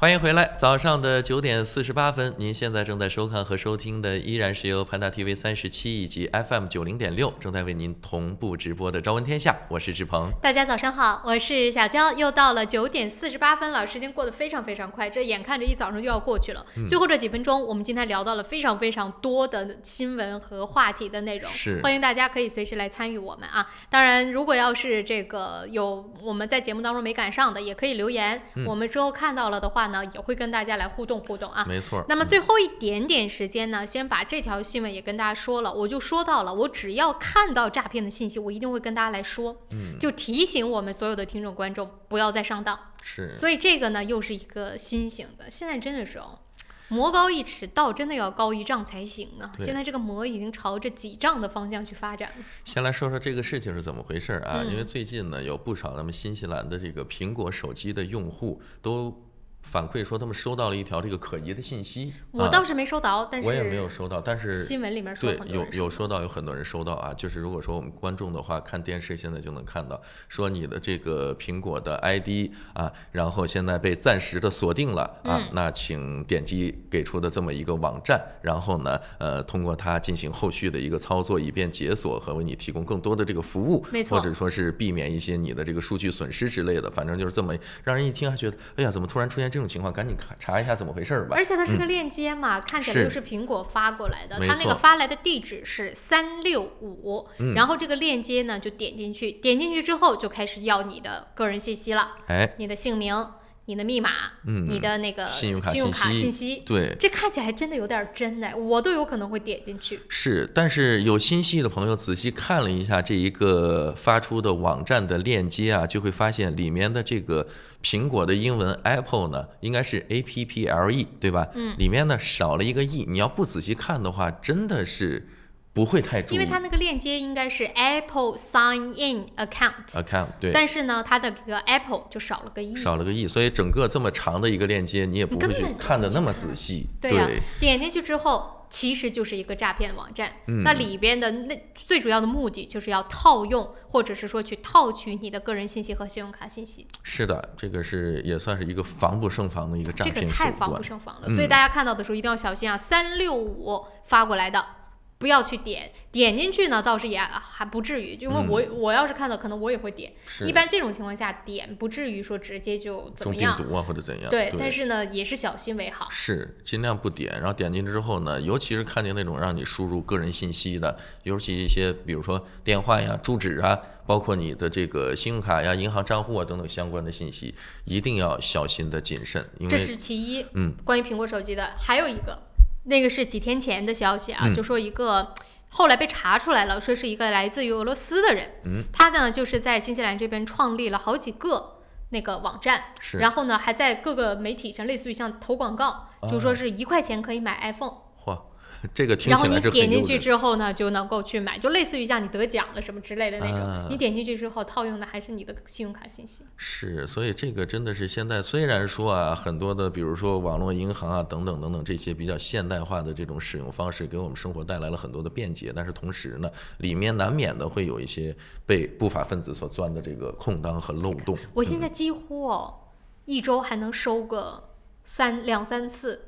电话就是还是那个语音，说什么你有一个什么包裹在某个地方，还记得吗？就那个音乐还中英文的嘞。对，最多的一个是比如说什么使领馆打来的，然后还有一个就是你的包裹怎样怎样。当然了，现实生活当中以前我说的什么祈福党啊什么的，这些最近我倒是听说的少了。